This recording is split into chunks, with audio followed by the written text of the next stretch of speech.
misconceptions. We've got truth in our possession. No room for doubt, no time to waste. It's time to put flat Earth in its place.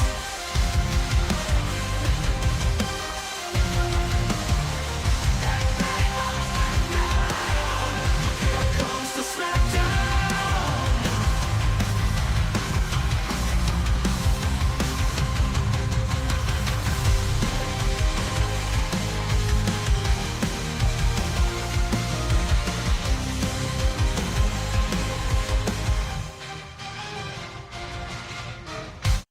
Welcome everybody to Tuesday Night. I'm your host MCToon. I hope you're ready. I am doing, I didn't say what I was doing, did I? I said, I just made it a little bit vague.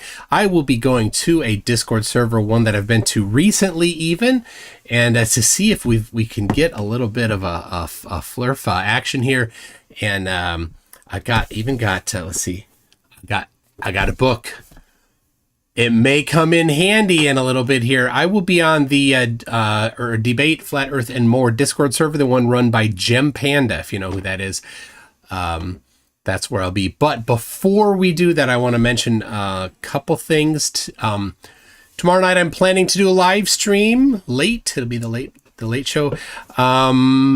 Might be doing one Monday next week. We'll see. Be looking out for that. I hope that you enjoyed the video that went out today on aliens. Guy talking to aliens. Guy's wacky. But importantly, if you know Caucasian Sensation, he's in the live chat right now. Friend of mine, he's been on the channel a few times. He's even debated Craig. And he went through some addiction issues, and he's been free from that for quite a while. But there's still things hanging out. So if you're interested in just helping out a friend, there is a GoFundMe. I called him. I spoke to him myself today. I know the backstory. That's what I can say about it. That's the due diligence I did. I sent him some money. So here's what I'll say. You know, I give him the money to do whatever he wants with it, however it can help him, with no strings attached. And I think that's the kind of support that he needs. And if you're that kind of person that's interested, the link is pinned in the comment, and I'll put it in the description as well. So anyway, here is the Discord server right here. And if you see, yeah, it looks like it's all good there. That's where we'll be discussing. Again, you can join in during the couple hours here that I'm talking. If you're not a flatty, then kind of back off a little bit. But after I go, then then the hungry dogs can just go in and get them. It'll be a feeding frenzy. So anyway, here it is. We can hear. That went into the lunar lander, into the lunar module.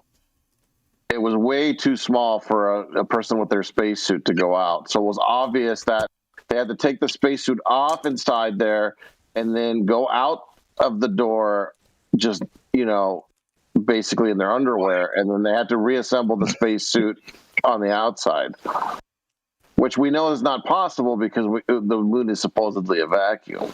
Who measured this? Who measured the size of the door? People. Ooh, it just looks too small. Oh, it just looks too small. Your eyeballs are the measuring tape? Awesome. That's super precise, isn't it? Hello, everybody. Wasn't the door flexible, like made of rubber, so they could just make a figure? No. There is a guy who measured it. It's the documentary. I think it's called Paper Moon. And it's made by, I think he's like a reporter or something. And he goes to a museum where they've got one of the lunar module prototypes or something, and he makes this calculation, but it's based on him having a camera strapped to his chest. And of course, they didn't egress the lunar module with a camera strapped to their chest. They did it without, and then sent the camera separate.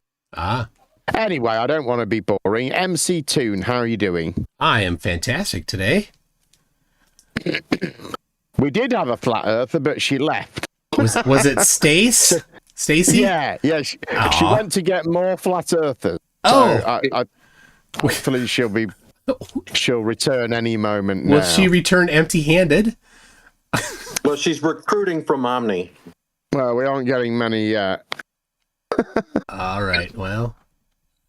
Anyway, and people, of course, Jem, we might as well address the bald, scabby elephant in the room. Your voice sounds an awful lot like Oakley. Can you give us an impersonation? Lick my salty balls. It's just. MCT, did you hear we had Swami in here yesterday? Did you hear about that? Swami, that I don't know who that is. The guy who's New Moon. The golden ticket scammer. You remember him? Oh, New Moon, yes. Yeah. Him. He calls himself Swami now. He was in here yesterday. Oh. Yeah. Well, yep. He's a scammer. What a scum. No. Well, he's telling everybody that he did it to help Will Duffy. He helped him. I don't know how that would help me. Okay. We changed his name to IPS, but we won't say what that means. It might be a little racist. Or racist, one or the other. I got him to admit that he was dishonest. All right. Well, good. I see a bunch of people have renamed themselves to MC. So you got MC Matt, MC Moyak, MC Ned, MC Shill, MCToon, whoever MC that is. Chucky Brad Boy. Somebody do MC for me. We have got a few people joining now. Let me know in the chat if you haven't got the role. Then you don't have to do push to talk. But Lat Sabbath. There you go. Farron is one. Welcome. Pat. I really hope you, MCToon. I really hope you realize that, man. I know it's gonna sound cheesy, but you really are like some sort of like globe Earth hero for us, man. Because we never had a chance to put something like this in their face, and you actually got a chance to go there, man. And it's great to have someone like that, dude. And it's awesome. So, Rob, stop kissing his ass. Yeah, but also Rob's from Detroit, so nothing good ever happens. So he's a little excited. No, I understand. We know other people who've gone to the South Pole, though. I follow this guy more than Wilkie. Witsit went too, though. So. Yeah, Witsit was there. I've actually loved the Witsit trashing from all the flatties. It's so funny. When's the last time you talked to Witsit? Does he get an hour call a day? Or? The last time I spoke to him, I think, was in Punta Arenas. Really? Wow. I thought you guys would be like best mates and stuff now, you know? No. Are you not dating? Nope. You know, I was nice to him while we were there, and then he mentioned, I don't even know where, somebody had said something about he had made some statements about how I was nice to him and how he thought that was weird. I'm like, I have the, you know, people can be nice to each other if they don't like each other. That's, you know, maybe Witsit doesn't have that capability, but yeah, it did piss him off. On a personal level, you don't have to answer. You don't have to answer this if you don't want, Mr. Toon. But on a personal level, how was Witsit? How did he take the conversation? When he was talking, it was okay. But when we were like in Antarctica, especially, he was online, and I think probably Discord a ton. So in the we had that shed thing there. He had his earbud in, and he fell asleep one time, and his phone fell. It was sitting on the floor face up, and you could see it was Discord, and he had an earbud in. And then when we were back at the main camp, we there was a time where most of us were sitting at the same table, and I asked him a question. I looked right at him and asked him a question, and he didn't even answer me because he didn't hear, because he was in Discord and his eyes were just he weren't even focused on me or anything. So yeah, he was pretty reclusive when we were in there in Antarctica. Did he bring up at all? Because you made that you did that video on him about why he's a narcissist, right? Yeah. Do you remember that video that you did? Did he bring that up? Because I feel like a lot of the animosity is because of that video. Don't you agree? Certainly could be. There's certainly more to the animosity than that. I've been calling him out for years. So I don't know. Yeah, he's scared of you. He's scared of you.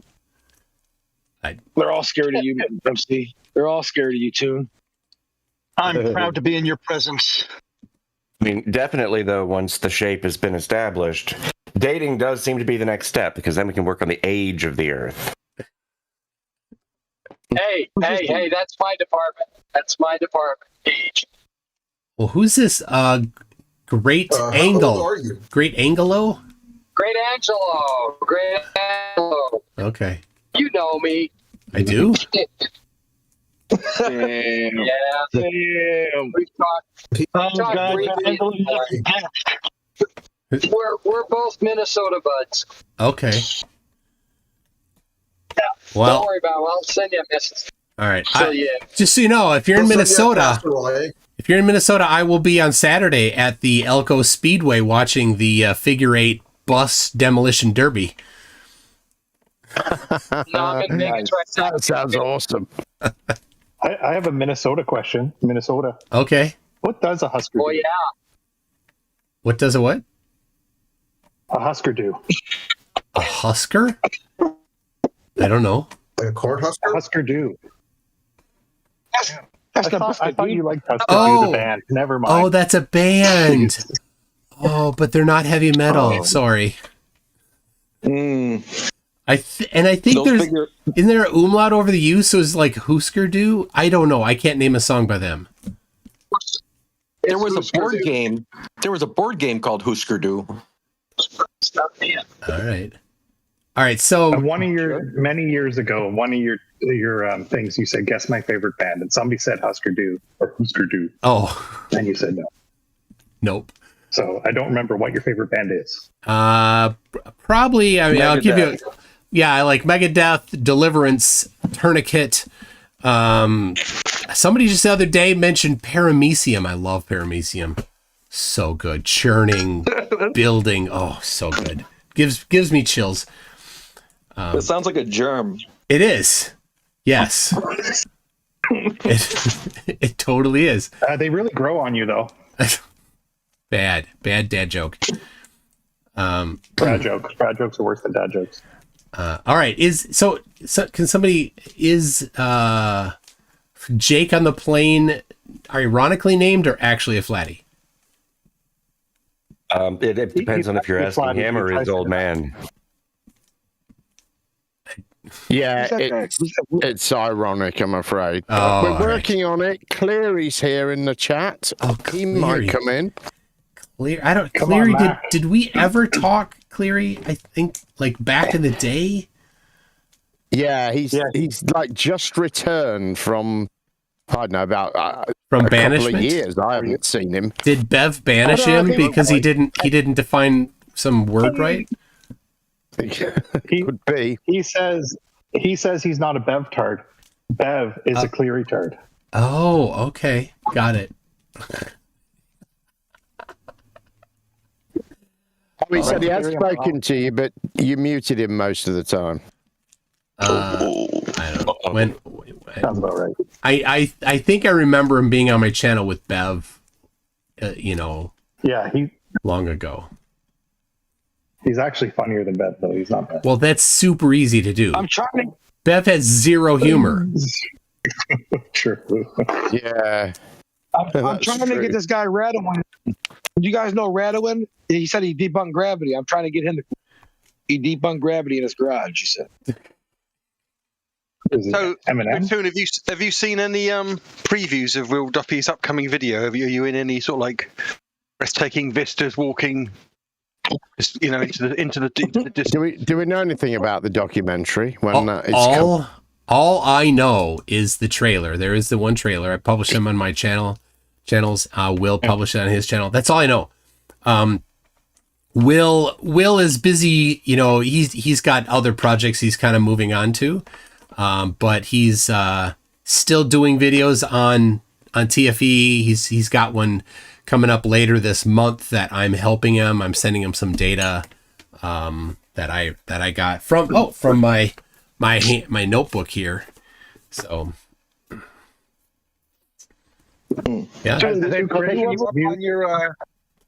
your trip to Antarctica for $100,000? Nobody has taken me up on it. One person pretended to want to take me up on it, and I'm like, all right, well, let's have a Zoom call.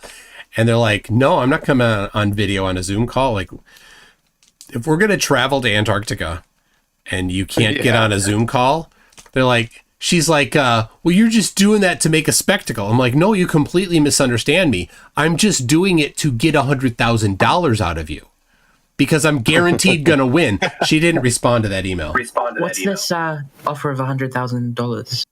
It's so a lot of a subset of flat earthers think that the 24-hour circling sun, that somehow they think it was faked. So I'm like, well, super. Let's go there, you and me both, and we'll both get ourselves down there. We'll both get our trips. And since Flatties, you're so certain that it was faked, then you will put $100,000 in escrow. I'll put $100,000 in escrow. If the sun circles 24 hours a day, I get your $100,000. My trip is paid for. And if the sun sets, you get my $100,000. Your trip is paid for. If you're certain, like I am, then you'll take it easy. But nobody has taken it. Well, I believe that most people wouldn't really be able to afford to put $100,000 in escrow. So you could crowdfund it. You could get a second mortgage on your home. You could get a second mortgage on your mom's home. There's any number of ways that you could do it. You could go to Flat Earth Dave and you could ask him to bankroll you. He's put up 6 Bitcoin for one globe proof. Yeah. You know it's fake. Go for it, man. You're gonna clean up. But if you're certain that I'm right. You're certain I'm right, then don't do it because I'll win. He has multiple times issued a challenge for 6 Bitcoin, not just 3. Wow. Usually it's 3. Usually it's 3, but it's not always 3. So I will take the 6. So if you know in advance there's no way it can ever be paid out, it doesn't matter how many you do. You could say any number, really. Yeah. He could say 100, couldn't he? Yep. Million Bitcoin. Dave Weiss is not of the opinion that the thing was fake, though, right? No, he's not. Maybe there's some weird. He thinks that there's friggin' lasers in the sky that are doing somehow putting a sun in the sky that has identical sunspots to the rest of the Earth and making the sky blue. How do you do that? No idea. So, have you heard of gravitational lensing? Oh, go ahead. Sorry. Say that again, dude. I think you were talked over a bit. Sorry, I apologize. Have you heard of gravitational lensing? Yes. Well, it's possible that if the Earth is flat and it's...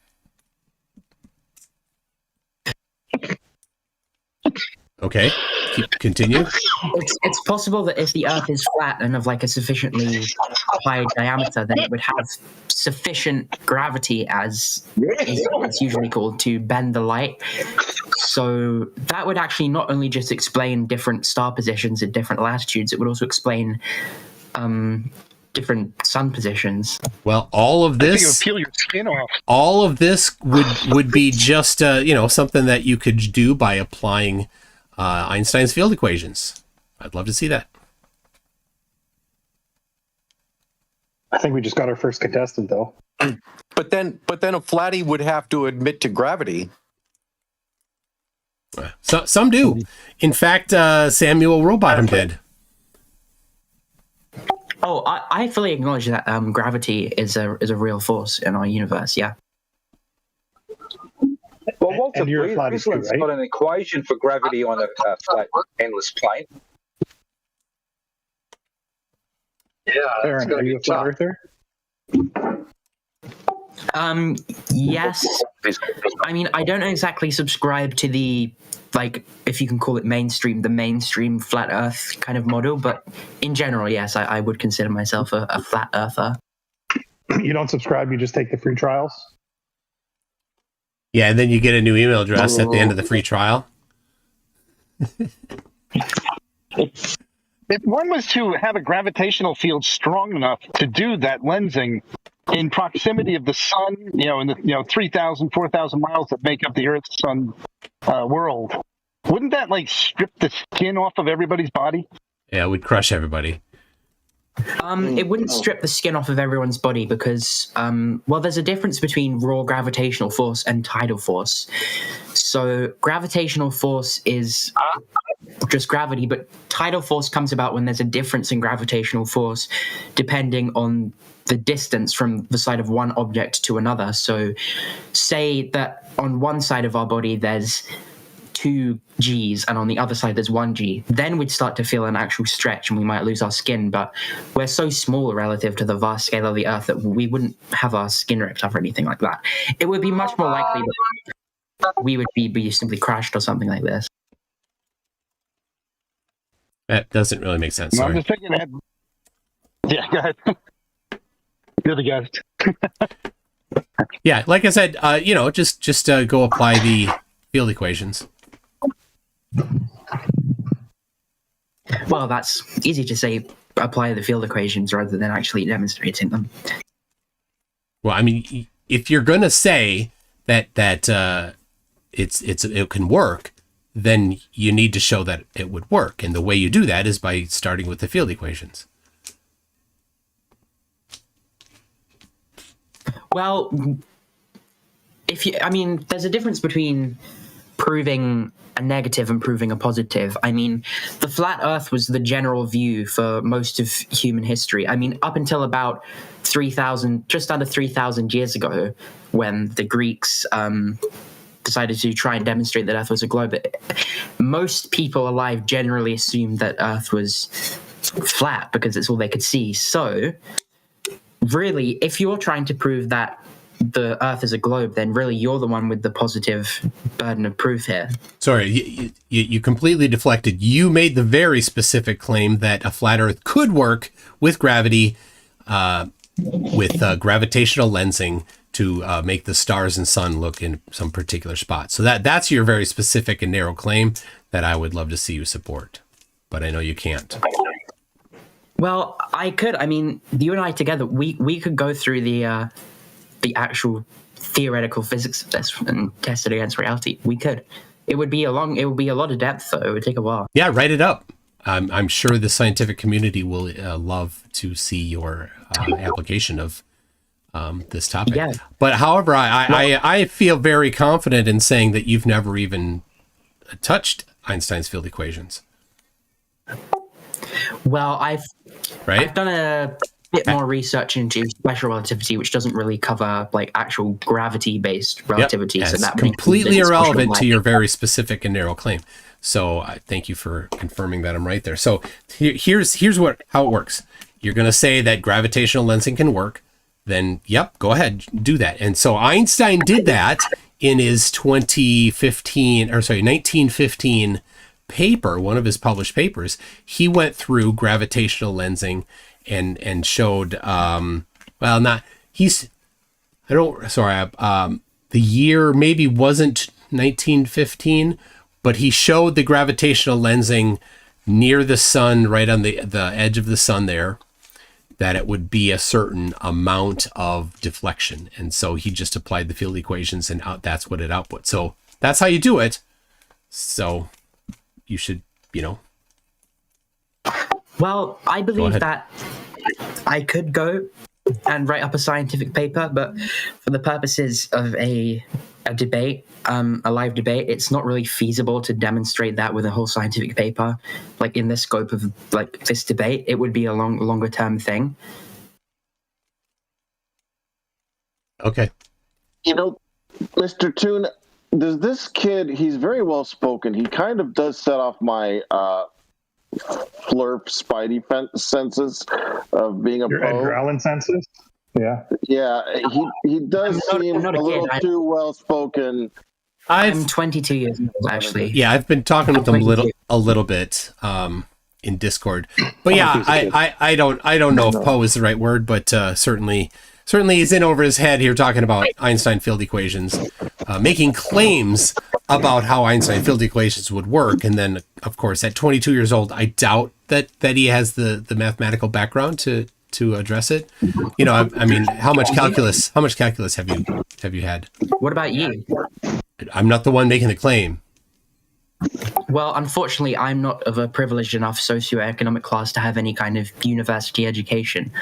Okay. So, but you can get it all for free on YouTube.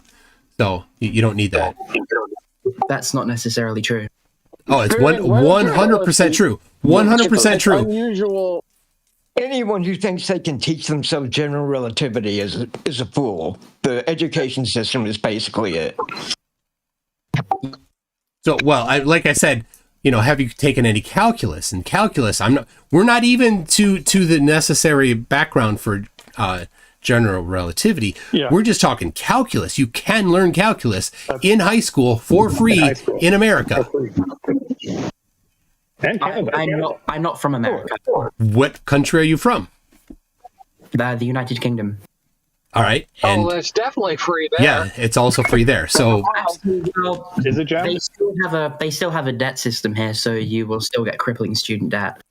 You can learn calculus for free in high school in the UK. No, that's not in the curriculum. In secondary school, it certainly can be if you want it to be.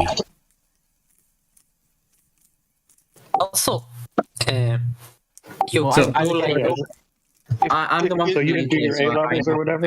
True. If you're in the UK and you're interested in learning calculus for free, there's the BBC website there. I'll put a link to you. That'll give you a good kickstart on it all. Then you can go get some books from the library.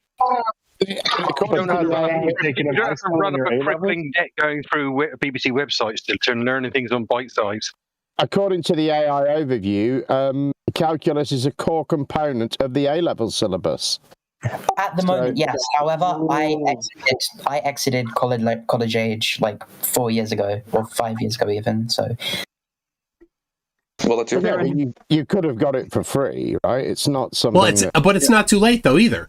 You can for free get this education still, right? In the UK, isn't there the Open University? Is that what's the cost of that?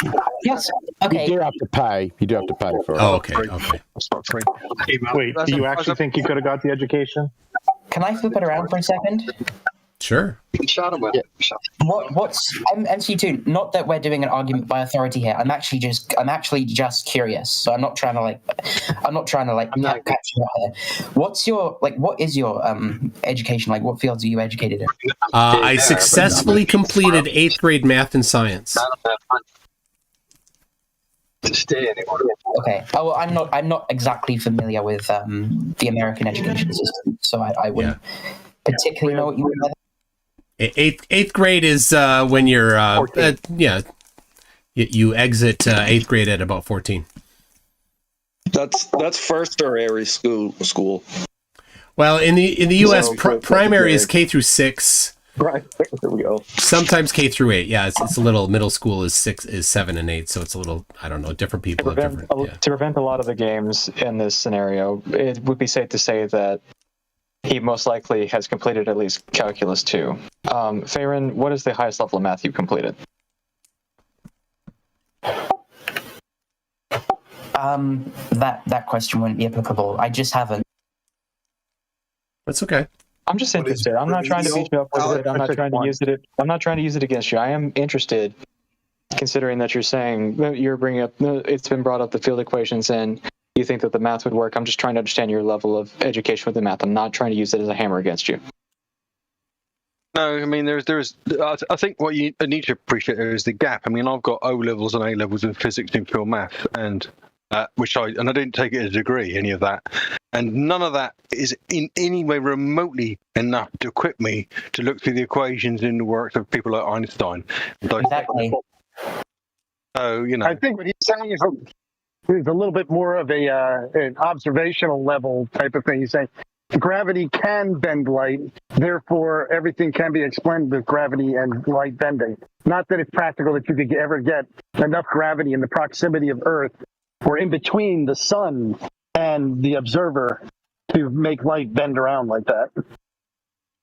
Because we would need enough gravitational lensing, assuming that you were using an AE model, to actually make light go all the way around you and present from 180 degrees behind you. The forces necessary to bend light to that extent would be not even just skin stripping. We're talking about obliteration. Yeah. Light in the at the limb of the sun bends by, I think, 0.75 arc seconds, if I'm correct, and there's a lot of gravity there. So in order for it to bend the many degrees that it would have to bend, you would need significantly more mass than the sun. Well, that's not necessarily true. It can either, a high mass can bend light over a short distance, but a much lesser mass can bend light over a much longer distance. But you don't have a longer distance. If you look at distant galaxy clusters, which we have photos of, you can see visual gravitational lensing. Now, when that light is going around that cluster of galaxies, it's still thousands and millions of light years away from the centers of mass of those clusters. But because it's in such a long time, it bends anyway. On a flat Earth, you're proposing that everything is much closer, though, not that it's further away. So you're kind of running. You'll have to. I'd have to explain my specific vision of what the Earth is. It's not. I don't specifically subscribe to the idea that the Earth is a floating disk per se, with like a dome and such. But you're describing it as having enough gravitation to be a black hole. No, okay. Should I explain my specific model of that'd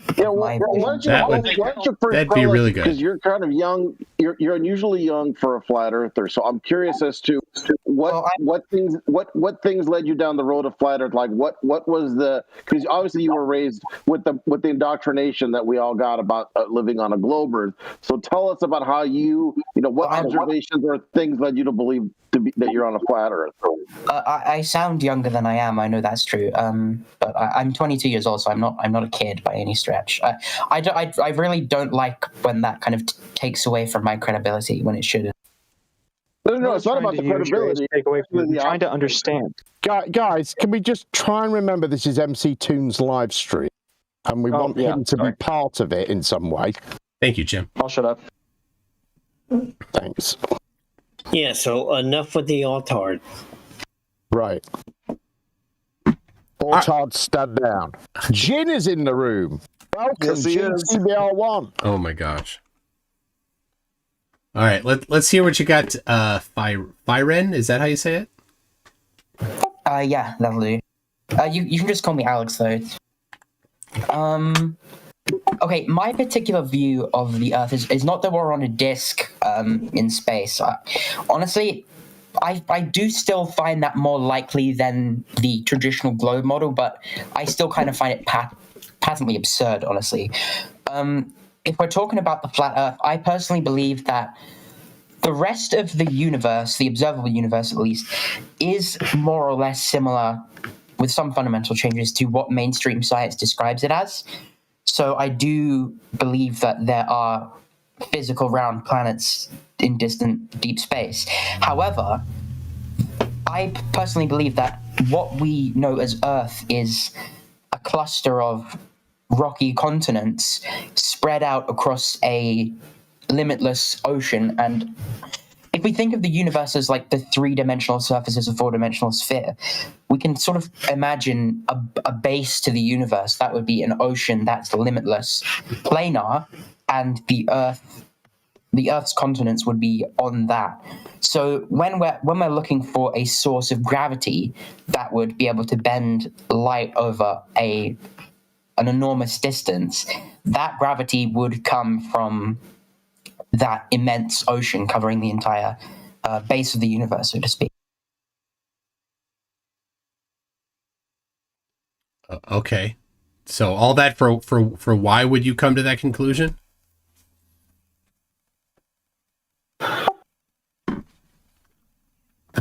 Well, it's the ocean. Do you know the ocean? Like the ocean floor. There's specific sonar experiments that have been done. Like when a submarine, it's so say the Atlantic Ocean, for example. You can use sonar to ping the bottom of the ocean, and you can get a rough distance based on the amount of time elapsed to get a distance to that object. Yep. And we can do that with the ocean floor, but near the North and South poles, if Hang you on, do that, Jim, you're echoing a bit. Just mute, mate. Just mute for the time being, mate. You can get it in a minute. if you do that near the North and South poles, it's actually increasingly likely that it will either be too interfered or you just won't get a back ping on the sonar ping at all. So it kind of leads you to believe that the base of the ocean is either far deeper than we realize or not actually there at all. So unfortunately, you've got a problem there. There's no ocean at the South Pole. It's Antarctica, number one. Number two, the floor of the North Pole area of the ocean has been mapped with sonar. In fact, one of these strongest gravitational measurements using a gravimeter is from a submarine right near the floor of the ocean at the North Geographic Pole. So none of what you said there has any basis in reality. So why are you going on that? The North Pole isn't a physical landmass, it's an ice sheet above a subterranean ocean, so to speak. Yes, as I just explained, there has been a submarine at the bottom of that ocean, resting on the floor or near the floor, and measuring the gravitational pull of the Earth. So people, which submarine is that? I don't know the name of the submarine. How do you know about it then? The ISGN 71 data. You can find it on NOAA's website, NOAA.gov, has listings of ISGN 71 measurements of the gravitational strength of the Earth, and there are data points at 90 degrees north latitude. Isn't water like 0.1% the mass of Earth anyways? Like, there's not that much water. Not really on point here. Anyway, so hold on. You came to the conclusion about the shape of the Earth based on absolutely no information about this depth that you think the ocean is, because you didn't look it up, because that's just one aspect. But there's no data to support your statement there. So how could you possibly have that as the very first thing you cite as why you came up with this position of the shape of the Earth? Well, we were specific. Well, when I was giving my model, there was a bit of an emphasis in the response on the ocean. So that was just what I gave. But there are other reasons. I mean, I can give the classic reasons, such as I've been in planes and there's no visible curve. I know that sounds like the cliche kind of argument, but it's cliche for a reason. You know, it's just what I observe with my own eyes. Me, as someone who was born onto this Earth, I believe what I see.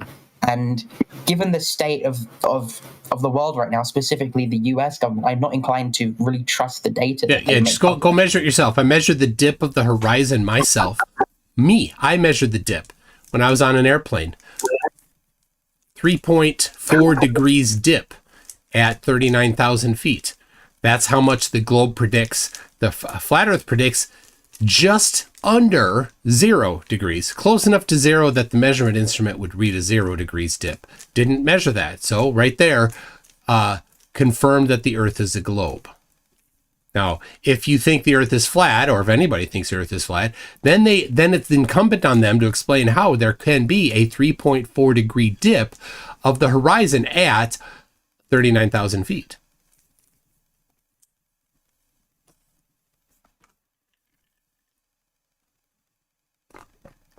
Crickets. Yeah, and you haven't looked into this very deeply. Like, it looked flat to my eyes is not a measurement. Your eyes are not measurement devices. They are, because they receive photons. That's by definition a measurement device. No, oh my gosh.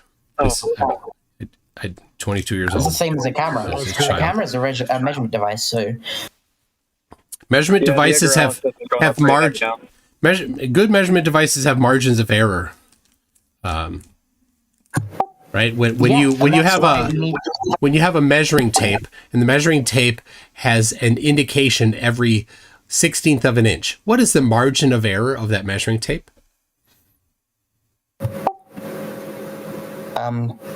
Could you clarify what you mean by that? I mean, I guess it could be manufactured. It could be a faulty manufacturing. Sure. Assuming that everything else is manufactured perfectly, and I'm sure the live chat will be put. They already are.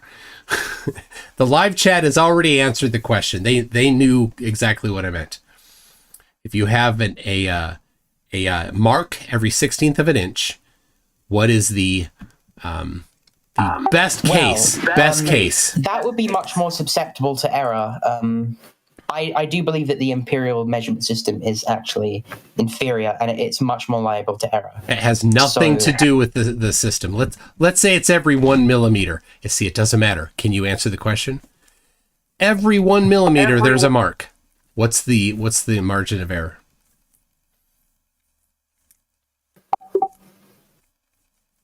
Well, it would be whatever less than a millimeter, because there's no sub notches indicating anything less than a millimeter. Yeah. Well, everybody knows. Whoever understands margin of error now is yelling to their screen the answer. But here you are, who says that your eyeballs are a sufficient measuring device for curvature, but you don't even know how to identify the margin of error of a measuring tape. This is like basic measuring, like you learn the first day of class where you might do any measuring. Well, I said, what's smaller than the millimeter mark? There's no sub notches, so anything within that up to half until you know you're on the other side, like closest to the next notch, it's a margin of error. He figured it out. Good job. Well, I didn't figure it out. I just thought that your question was not very clearly. It's very clear. It's very clear. Justin Franks just said plus or minus 0.5 millimeter. And to the previous one, if there's a mark every 16th of an inch, then your margin of error is plus or minus 1/32 of an inch. See that? Well, yeah, that's what it is. But yeah, all right. So I have another question. This is pretty relevant. If you have a triangle with sides 1, 1, and 1, what are the interior angles? Wait, sorry, can you repeat that? Yeah, you have a triangle, and the sides are 1, 1, and 1. That's the lengths of the sides. What are the interior angles? 60. Good job. All right. Are you trying to humiliate me and catch me out? No. And so let's. What is 5 divided by 0? That's not something you can do. That would be undefined. All right. Good job. You're trying to humiliate me, and I'm not really going. I'm not really going to entertain. Who wrote The Raven? The Raven? Yeah. Is that a book? Yeah, it's a poem. Well, I wouldn't know. I'm not really interested in poems unless they rhyme. Rhyming poems are the best poems. Don't forget, he's an Englishman as well. Yep. Yeah, we got enough of that without having to do. All right, never more. Okay. So all right. So what other evidence led you to this to think accepting the Earth is whatever weird shape that you've described? I'm glad we could pass that little test there, trying to. Yeah, you did. You did pass. Because I could do the same thing. I could ask enough basic questions that I would catch you out and make you look like an idiot. Like there's things that all of us don't know, you know. Yes. Oh, dude, put him to that test. Let's hear him. Let's hear some basic questions he's got to ask for you. Well, I'm not going to do that because I like to think that I could rise above that kind of low level tactics. All right. Well, that's fair enough, but to what resolution do your eyes measure things in terms of, like, you know, angles to the eyes or resolution? Well, not very well because I have to wear glasses. So, I do you wouldn't understand know. that they can't be used to quantify anything, can they? In any meaningful sense, it can be applied to any equations or anything. Well, that's correct. I mean, you've heard that the human eye can resolve a candle, say, up to like 40 kilometers away, just because it's so bright. That's not resolving a candle. It's a point source at that far. It's just unresolvable. It's a blob of light. Yeah, that's true. That's 100% true. Well, okay. While I admit that the human eye isn't exactly like a measuring tape, it can still give an approximation. And when I'm up high, I see no curve. And honestly, you know, when you go further, like the further away towards the quote unquote horizon that you go, it becomes more of a like invisible. I 100% believe that can be attributed to just atmospheric fog and mist, and it's incredibly biased that we attribute that to, you know, quote unquote, going over the curve. You know, we don't. So why can't you see Mount Fuji? Because the curve's in the way. That's why you can't see Mount Fuji. The blur isn't it, because you can certainly at times see a crisp horizon, and you can see something obstructed behind the crisp horizon. Well, the lower down you go in the atmosphere, there's atmospheric smog, and that will blur out incredibly large objects if they're far enough away. Yeah. Well, here I posted a photo in chat. Since you trust your eyes, and your eyes are accurate measuring devices, do you see in the chat there the picture I posted? I didn't say my eyes were infallibly accurate. I said they give an approximation. Okay, well, look at this photo I just posted and tell me what your eyes approximate there.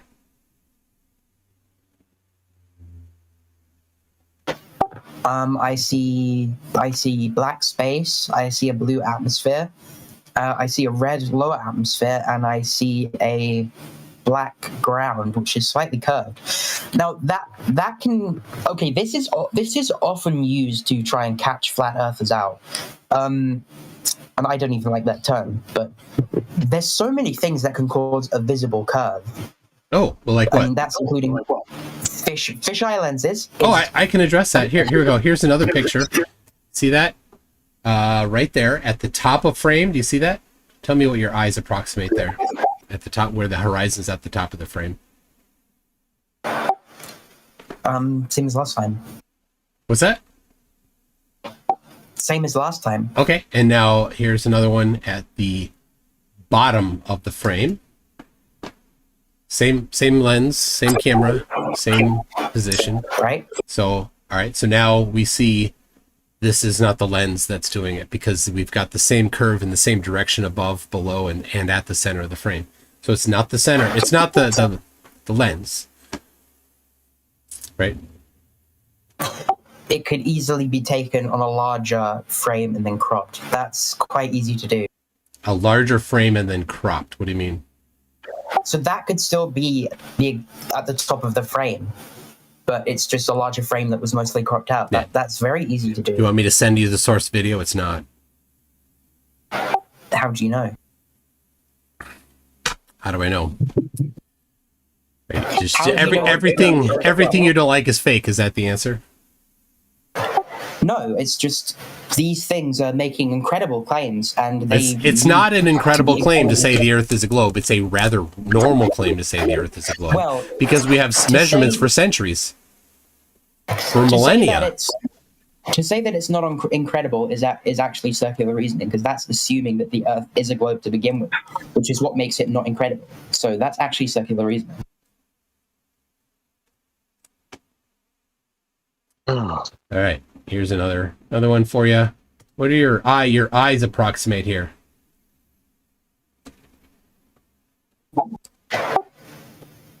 I'm not entirely sure what I meant to be pointing out there. Well, you see that photo. It says apogee, GPS altitude, 293,000 feet, AGL, right? Yes. There you go. So what do you see about that, the horizon there? I don't know if I'm just blind, but the curve there seems minimal, and I'm not even sure I really see it. Yeah, there's a curve there. I'm sure you can come up with better examples than that.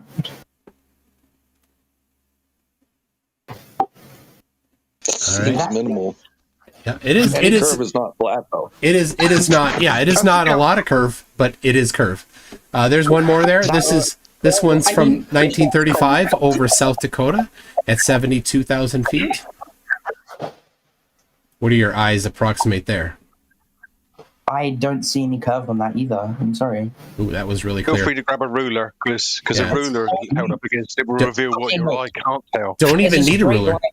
Yeah. Frame, but that could have easily been superimposed after. I mean, it looks like it The straight was. line was certainly superimposed afterwards. Yep. Yep. So Hammer that- Eyes. that's Hammer really- Eyes just posted one. Look at that. Pretty cool. I One. mean, even if we're not talking about a fisheye lens, cameras, like by their nature, still have a lens, and that still results in inevitable distortion. Yeah. So look at the one that Hammer Eyes posted. This is pretty cool. You can see there's a line above the horizon and a line below the horizon. You see those two lines there? Those are strings that are pulled straight across the field of view there. So They just look like they're superimposed. They're not. Elongated rectangles. No, they're not. They're strings that are pulled across the field of view there. And the It looks horizon is. superimposed. Yeah, but they're not. Right. Am I supposed to take your word for that? You can go get the original video. Yeah, you can get the original video and look at it yourself. Or if you don't like it, here's how you refute evidence by doing it yourself better. The video is now in text chat.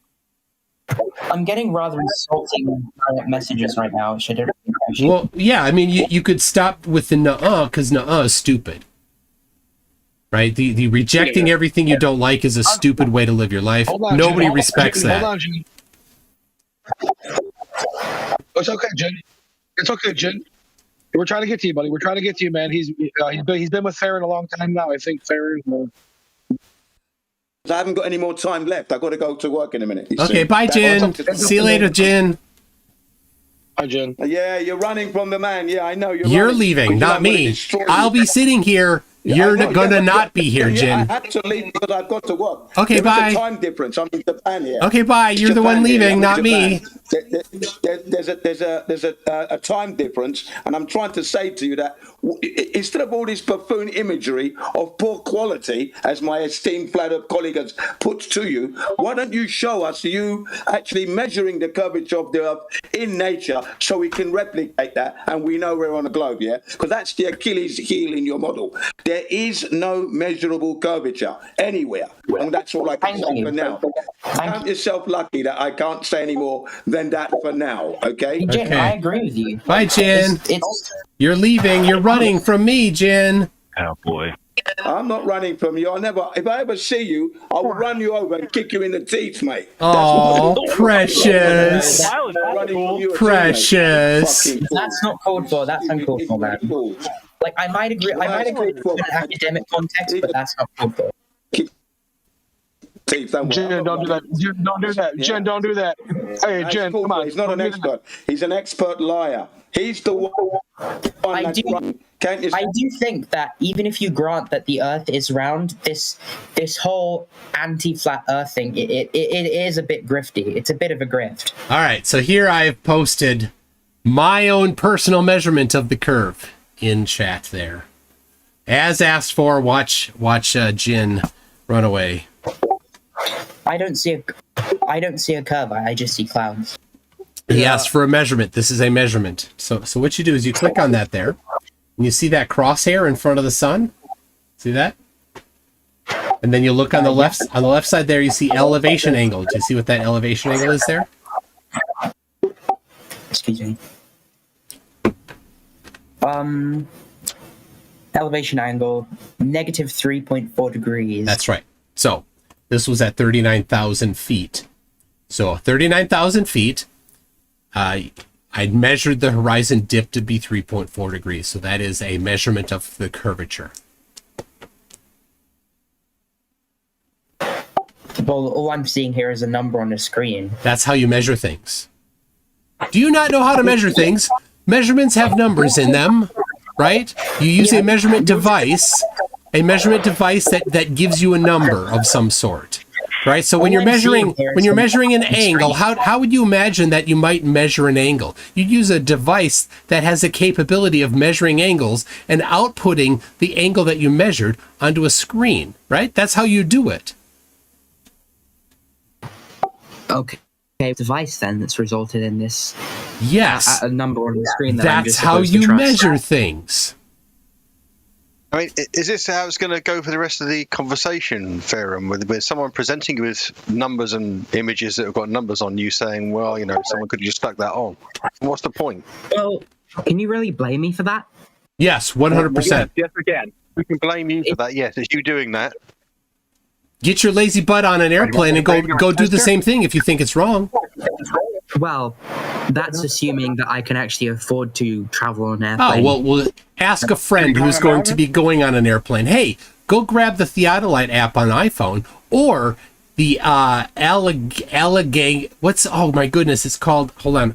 There's a new one that I Can Science that just created called, there it is.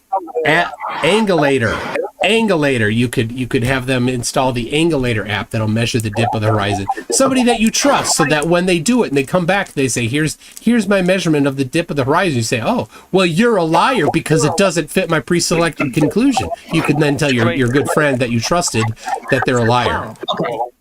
No, you know what? I agree. I don't select. Sorry, I feel like I'm sounding like upset. I just kind of have that tone when I'm focused on a discussion. So I agree with you there. I don't select between evidence of a flat Earth and evidence of a globe Earth, because you can totally make that argument. You're right, and I think a lot of flat Earthers do this. They see evidence that doesn't line up with their view of a globe Earth, and they just reject it, saying it's fake. That's what you just did, exactly.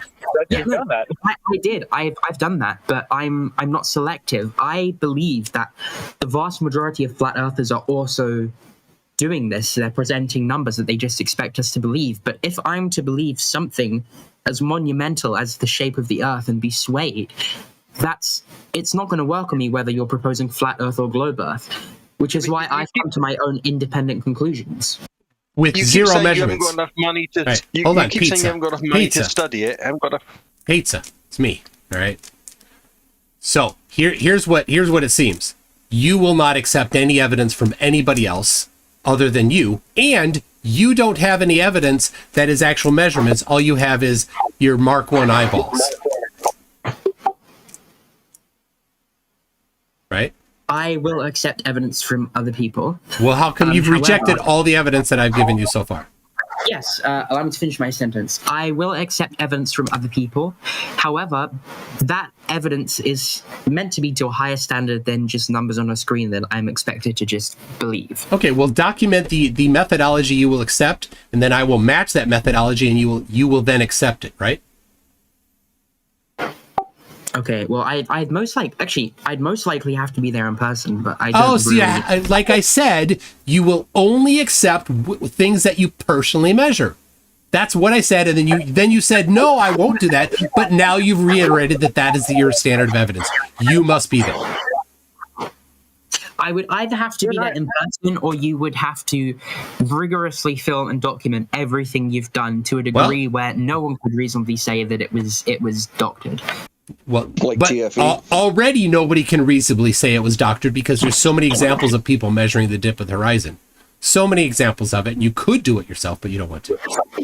Well, there are a lot of experiments that do it, and they all come back with different numbers. So it's which one? Well, just go on YouTube or anywhere on the internet and look up like experiment. Let's see the rate of dip on the horizon, and it's different. I've never seen anybody measure the dip of the horizon and come up with anything that doesn't match the globe. Never seen that. So you're going to have to provide at least one of them. The thing about flat earthers is they don't do measurements.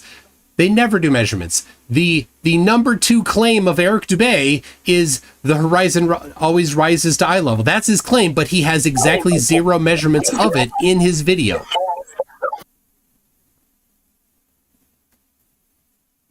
Right? That's the problem. Flat earthers don't do measurements. You also don't do measurements. You just want your eyeballs to be it. Then, just like flat earthers, you reject all evidence that doesn't match your pre-selected conclusion.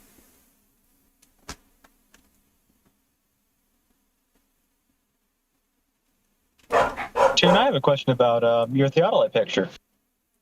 Sure. Is that the sun, and it is below what would be eye level? How in the hell did that happen on a flat Earth? That could not happen on flat Earth. Apologies, I'm not. I don't know what image you're referring to. Sorry. The one with the 3.4 degree dip. Oh, right. Well, again, I will just retort that that's the number on the screen, and I don't know how you got to that number. Yeah. So it's a mundane measurement that you can do yourself. Yeah. So here's on screen I have right now the anti-scientific method. What you are employing. Number one, you select the required conclusion. Number two, you only accept supporting evidence. Number three, you reject contradicting evidence. And then at the end, you declare that your pre-selected conclusion was undeniably proven.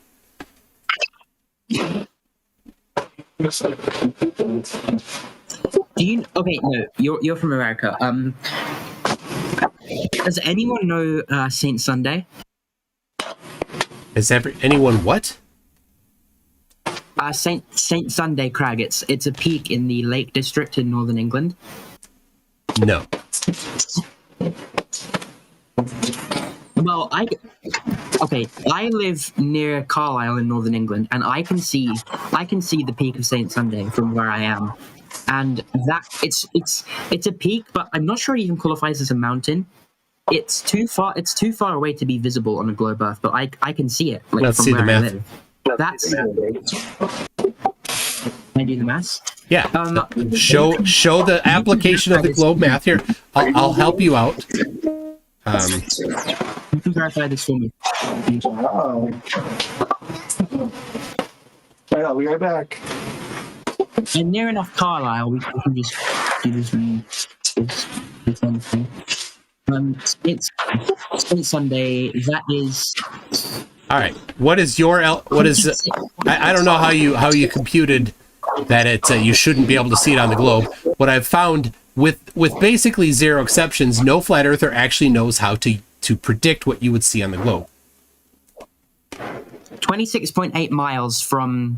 I'm roughly near Carlisle. Let's just do Carlisle Center. I think I might actually be slightly farther away.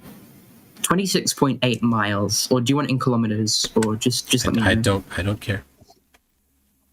Okay, 26.8 miles. Okay. Then what?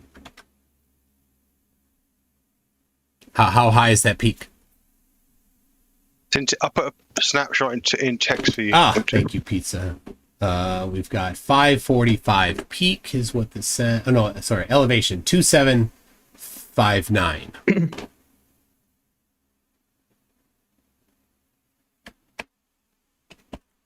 Okay, and your height.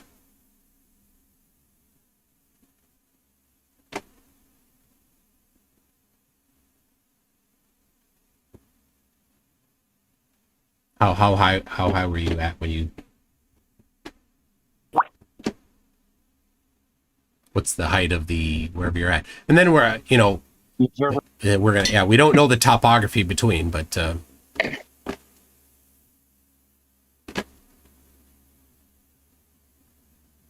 anything?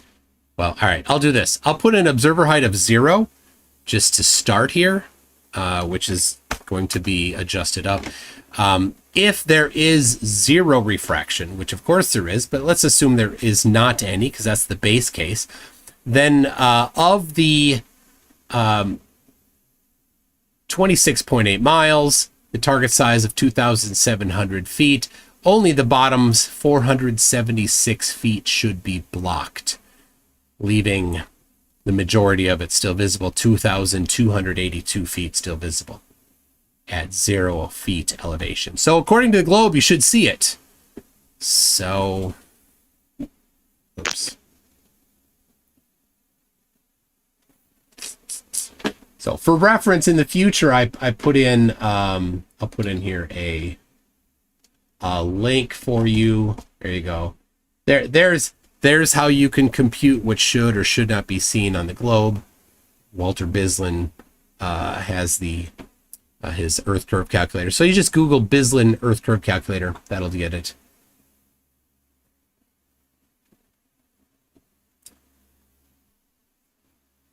Okay, 26 miles apart, Carlisle and Peak. There you go. All right. And I'll put in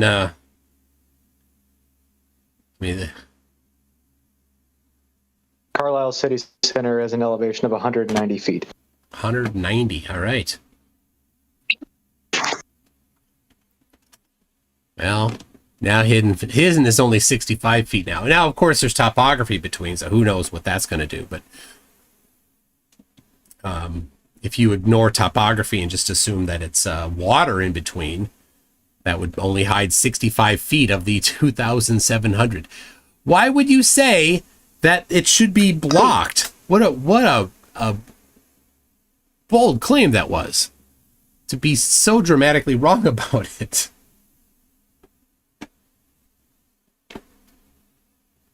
All right. Is he still here? I haven't even heard him for a while. He's still here, but he hasn't said much. So, what a loser! Well, don't be like that. He's bold enough to be here. I'll give him that. Yeah, they're always wrong. He fell for the classic blunder.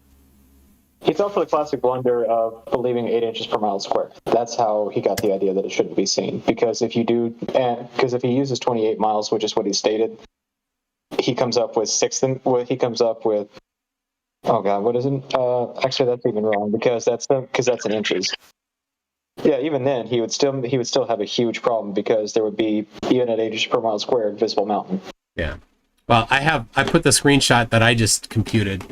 Bottom there, hidden height 65 feet and visible 2,693. So there we go. All right. Hey, MCToon. Yeah. I posted a pic in chat. Are you familiar with the Salt Lake City Flat Earth claim? How they claim you can see two fire or whatever with the big stone spire or whatever it is. Where? It's a Salt Lake City. This is one of Taboo Conspiracy's claims that that is ancient, that Slice of Arcane has gone through over and over again because they keep getting real close to Salt Lake City. They keep getting real close to the Great Salt Lake and taking images closely refracted over water towards some sort of foundry and quarry. Okay. Yeah, It's a claim made famous by a guy named DJ, the 24/7 Flat Earth. And he always brings this up. And the way he's explaining it, I don't understand why this guy. So he's trying to say you shouldn't be able to see that thing. You've intentionally altered the observer height in this thing because I said that my elevation was about 30 meters, and you've more than doubled that. So you've intentionally changed that to make your result look more feasible. So could you re-input it with an observer height of 30 meters? So that would be about at most 100 feet, if I'm correct. I'll do 90 feet. City center. Yeah, city center.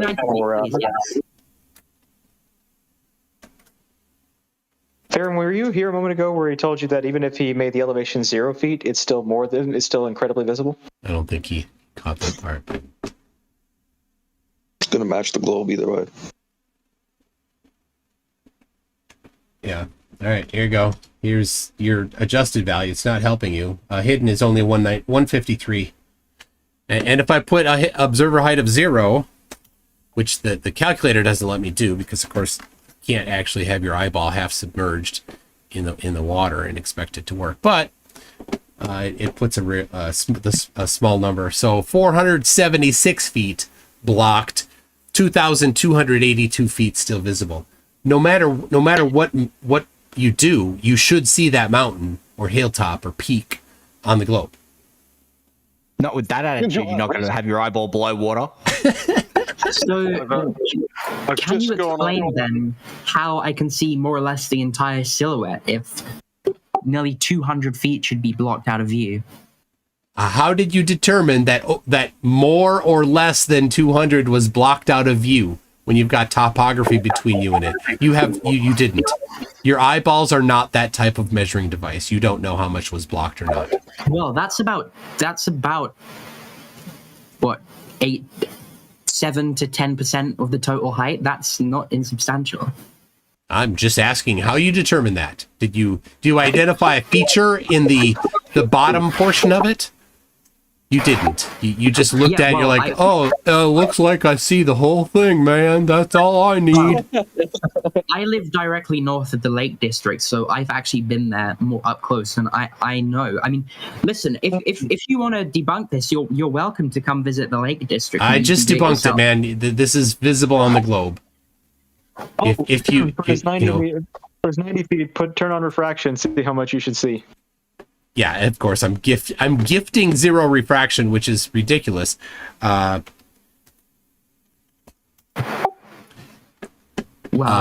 if I go observer height of 90 feet with refraction, 109 feet should be hidden with the lowest amount of reasonable refraction.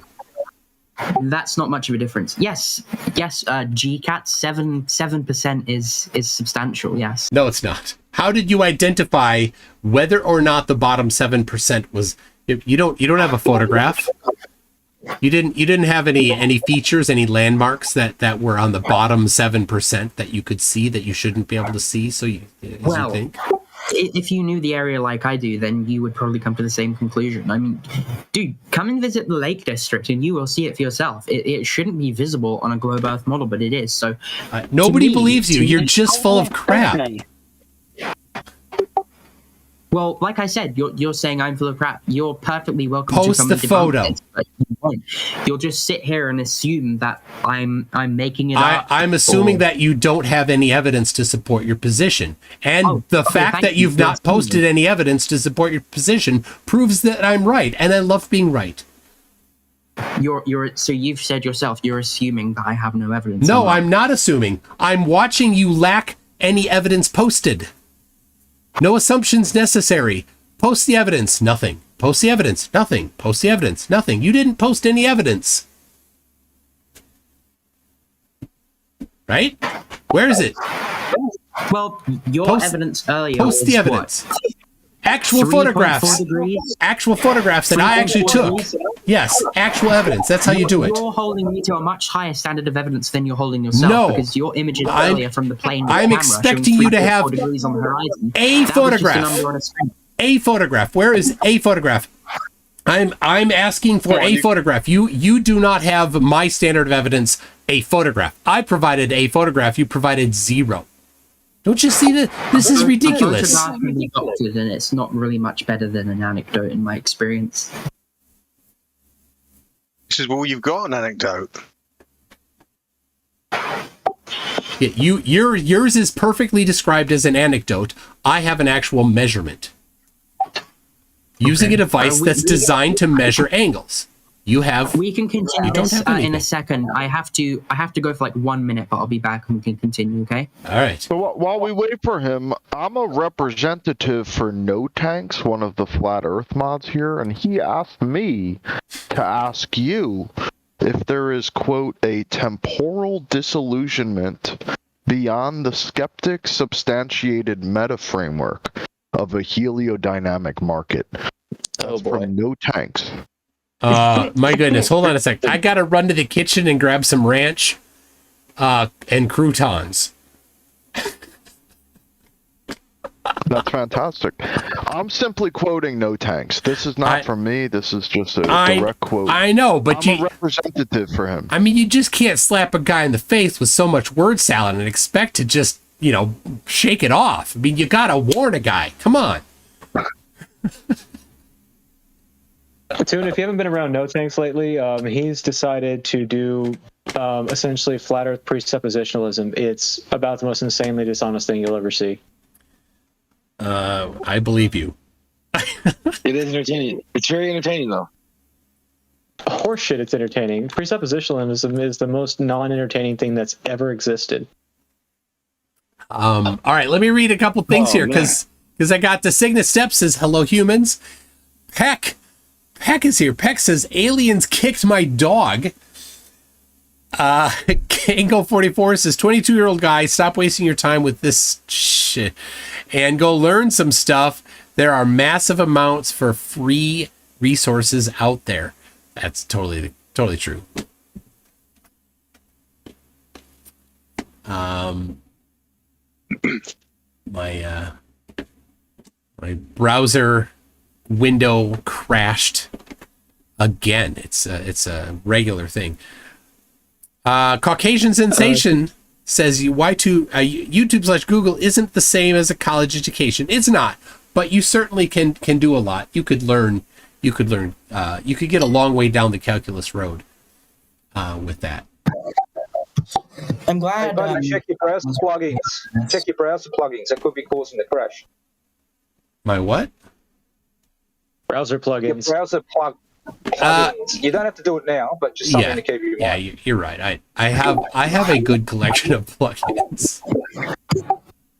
A lot that I use for development too, but I could get rid of some. Anyway, I hear he's back. Hello there. No? Yes? I love the Hubris Valley Ranch. Can I use this pause tune just to say yes. The Debate Flat Earth and More Discord server is where we are coming from this evening.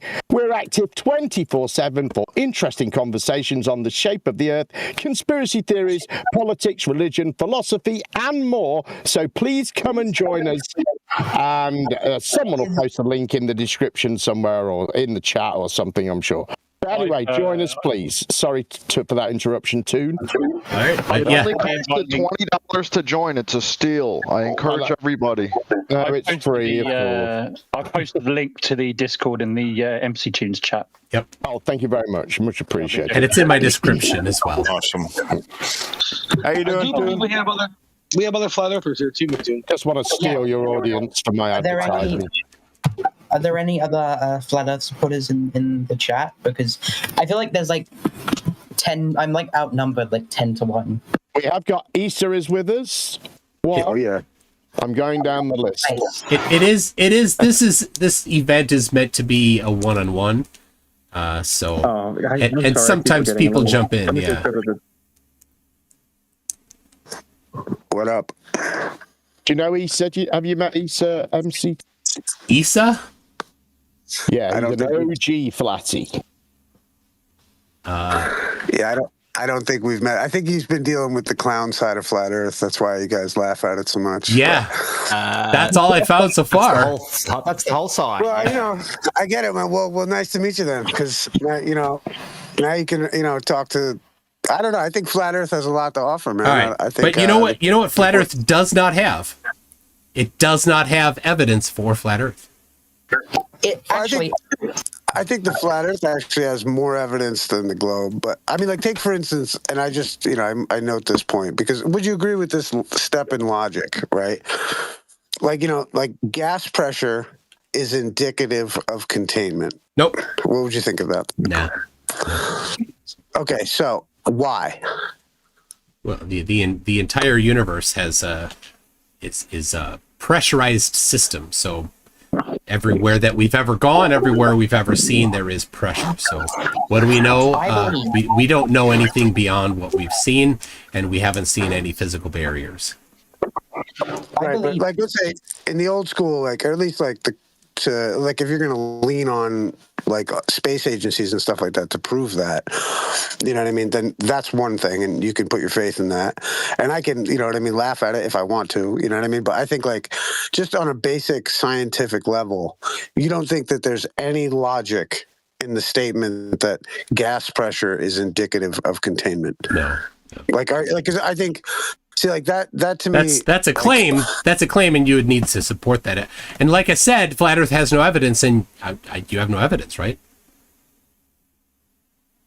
Well, I mean, I have evidence for like gas pressure with containment. You don't have any evidence for gas pressure without containment. I don't claim that. So you're already off in the weeds.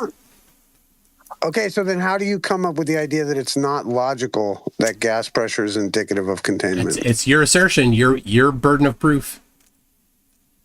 All right, air tanks, like a gas tank is my evidence for the idea that gas pressure with a gradient exists in containment. What is your evidence for gas pressure with a gradient without containment other than the Earth? I don't know what you talk about the without containment part. Where is the evidence of any particular physical medium? I'm talking about, I have a microcosm of my idea. My microcosm is an air tank with a pressure gradient, or a gas tank with a pressure gradient inside that has gas pressure. So I have evidence for the idea that gas pressure itself is indicative of containment. What evidence do you have to that there is gas pressure without containment, without using the Earth?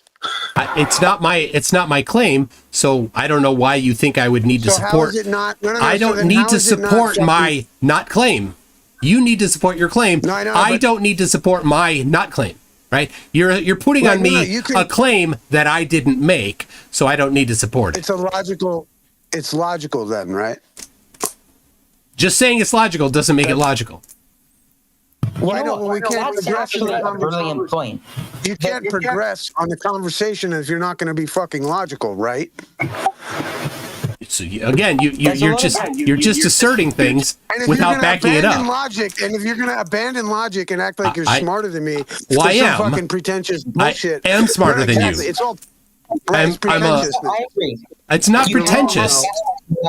Admit it's logical. Admit it's logical. But it's not logical. Otherwise Why would I? Like a fucking, no. Why would I admit it's logical? Because it's not. Right. No. You can't admit it's logical because you have to. Because it's not logical. Cool. Because it's not logical. I don't need to agree with you that it's logical when it's not. It is logical. You're just trying to be cool. That's all. You're a fucking fraud. You're a little huckster, dude. See, here's what happened. I'm smarter than you, and you don't like that. If you can't admit that that's a logical statement, you're a fucking retard, dude. You're a retard then. Cool. So you say, but again, you didn't bring any evidence for anything. I just did. I brought evidence. To you made assertions. There's a gas tank. No. There's a gas. Are you saying that gas tanks with a gradient don't exist? No.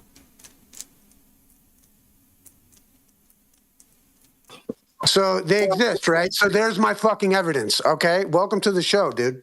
That's not evidence of the thing you're asserting that it's evidence of, though. You've discovered logical.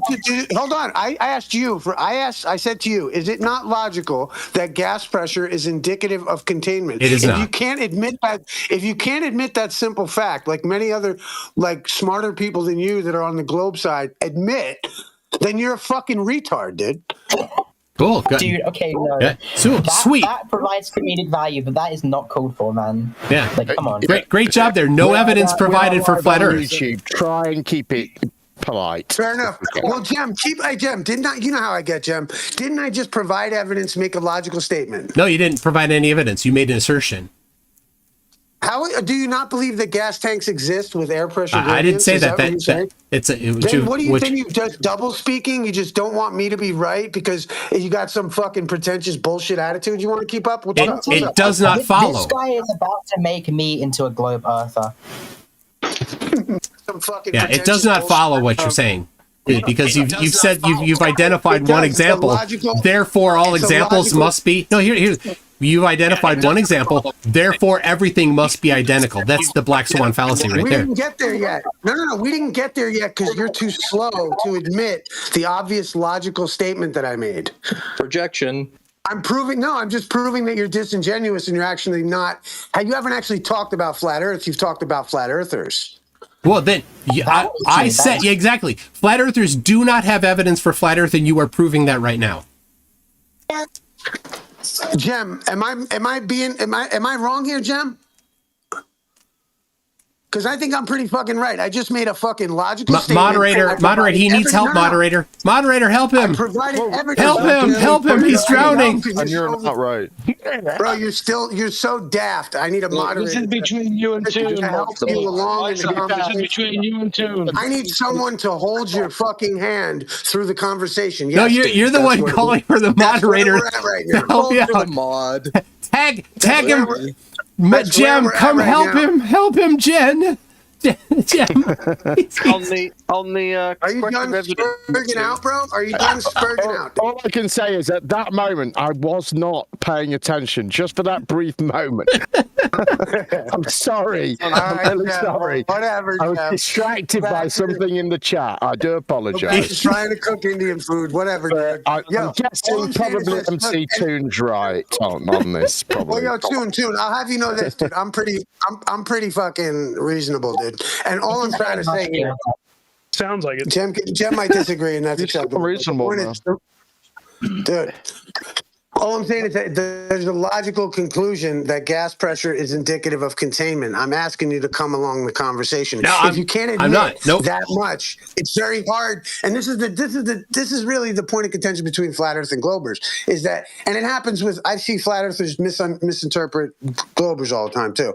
My point is that like we have to have a dialogue and agreement of shit. And so the point is that gas pressure, in my eyes, in my argument, is indicative of containment. Anytime we want to use anything revolving around gas pressure, we have to contain it in order to be able to transport it, etc., and use it on site. So the point is that I have evidence for my claim. If you can't admit that, and at least we can't agree on that fucking simple logical thing, you're going to find a point of contention between us, even though you're going to depart from logic just to find a point of contention between us. All right, take a breath. Take a breath while I talk. No, hold on a second, PhD Tony. Let's hold on a second. I just want to make sure that he understands my position. My position is that the entire universe has positive pressure.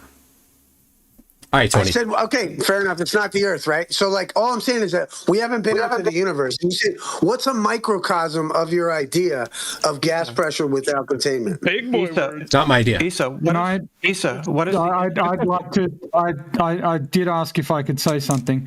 I'd like to know what you mean by containment. Do you mean a material restraint, or can gas pressure be intensified by other forces other than material containment? Well, and if you're gonna like bring up the idea of blowing air on your hands or something, right, or something like that, you're still dealing with. Make sure you deflect. Come on, reasonable guy. Make sure you deflect here. I asked a question. I just asked a question. I'd like a yes or no answer.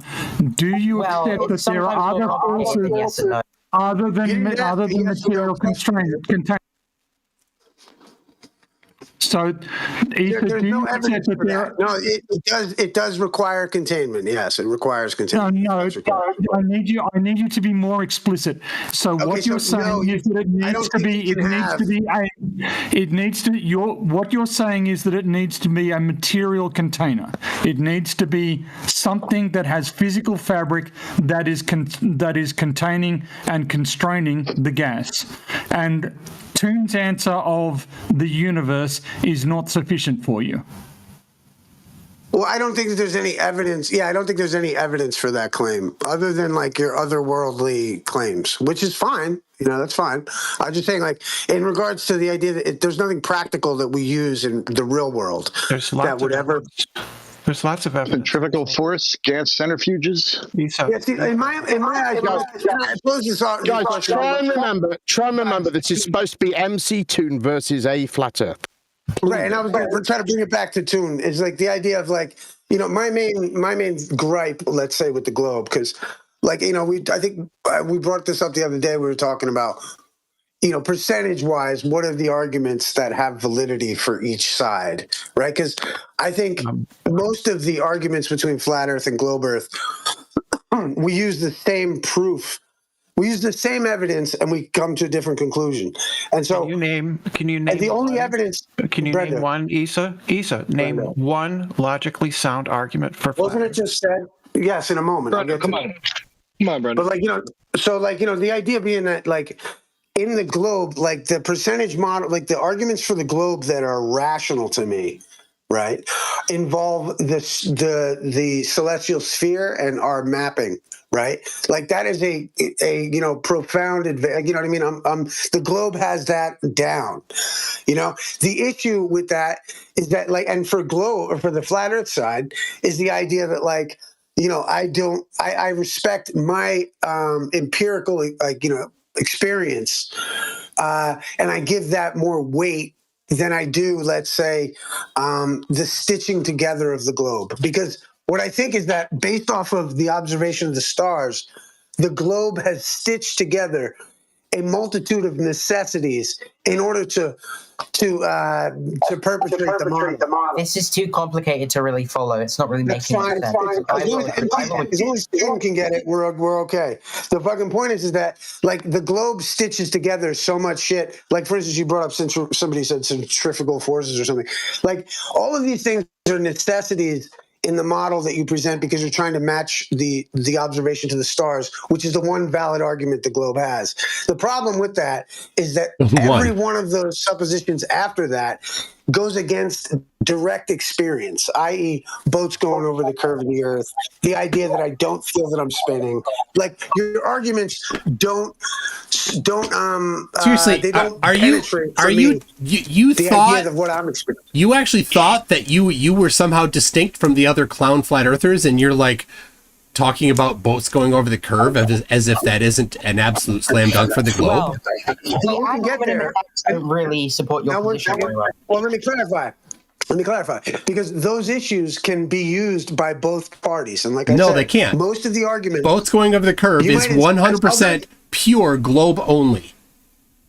Okay, let me ask you a question. Is that argument not raised by all kinds of flat earthers, right? So it is part of the argument, right? You're going to have to debate that point with most flat earthers. It's part of the argument. My point is that for me, it is a, I can understand why globers think that that's indicative of obstruction or something, but I myself even have evidence that, it shows otherwise. So it's like, you can bring up like that picture of the boat going over. I know there's a great one you guys like to post.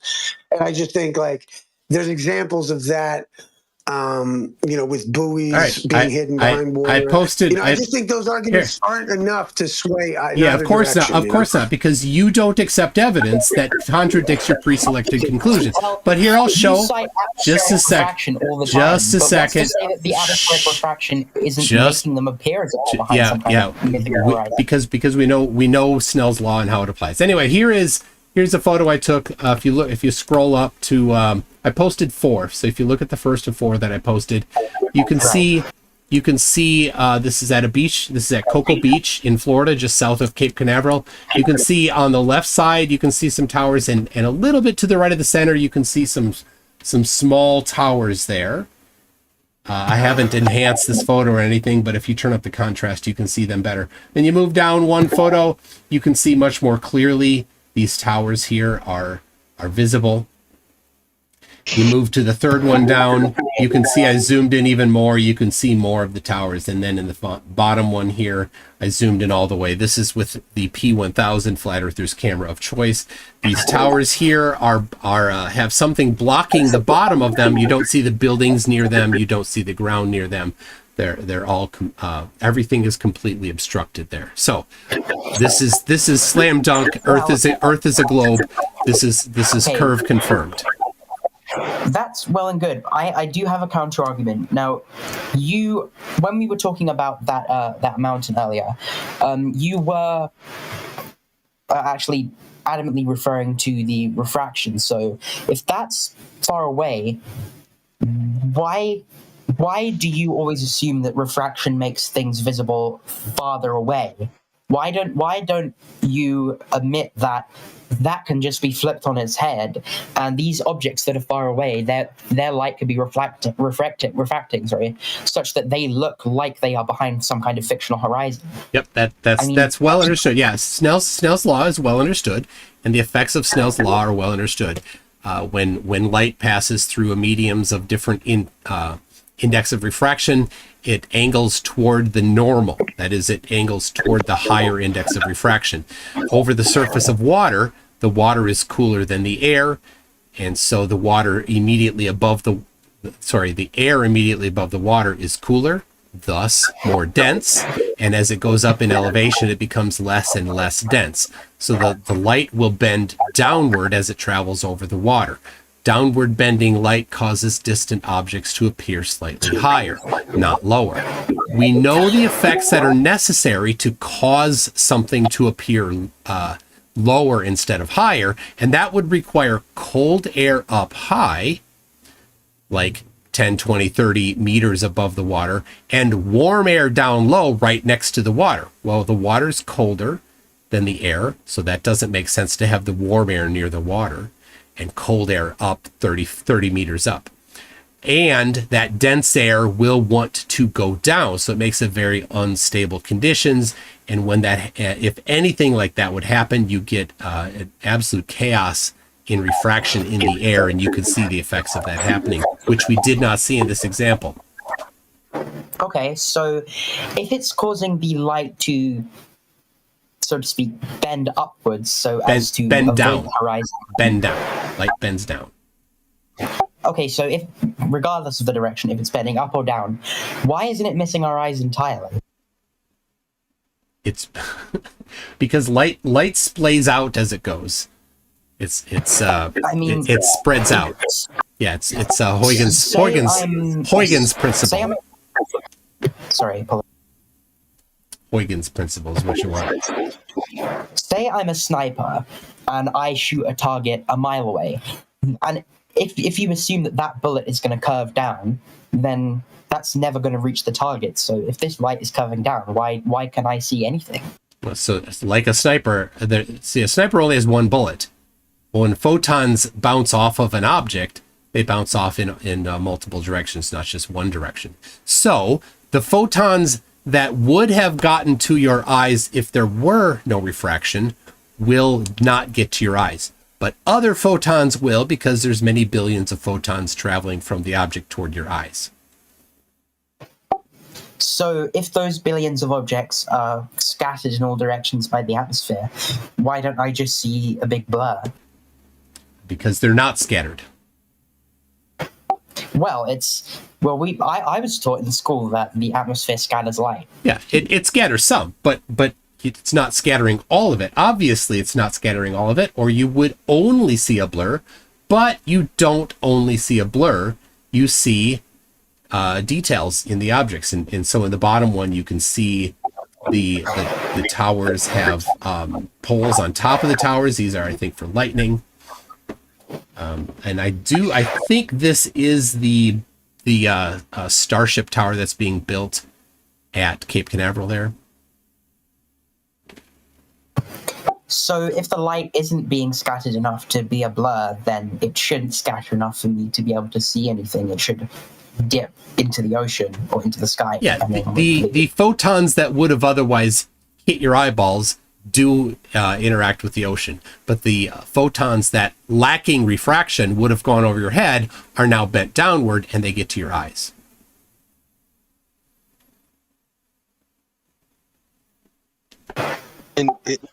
It's MCToon in text chat as a street view from South Carlisle, looking south at those peaks.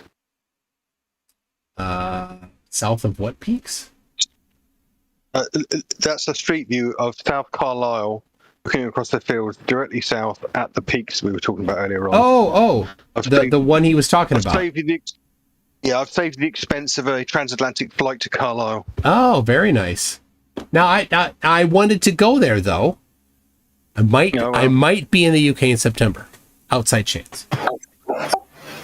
Hey, MCToon, let me push back on a claim that you made before. You said there's many billions of protons, but if I'm looking at, say, an apple, how come I don't see billions of apples? I just see the one. If there's so many billions of protons, why can't I see all of them? Is this from No Tanks? This is from No Tanks. I'm a representative. Okay, very good. Well, come on, bud. There is a valid answer to that. He's joking. Don't take the bait. Don't take the bait. Sorry, I have autism. Funny thing. Listen, so here's an interesting thing. So I'm a coach for Ultimate Frisbee, and one of our really, really good markers, if you know Ultimate Frisbee, marking is what you do when to the guy that has the disc. And so when we do our zone defense, we have a guy that is on the spectrum, and he is our best guy at doing marking. And over this season, I've told him, don't take the bait when they go negative. And if you know what I'm talking about with Ultimate, you know what I'm talking about.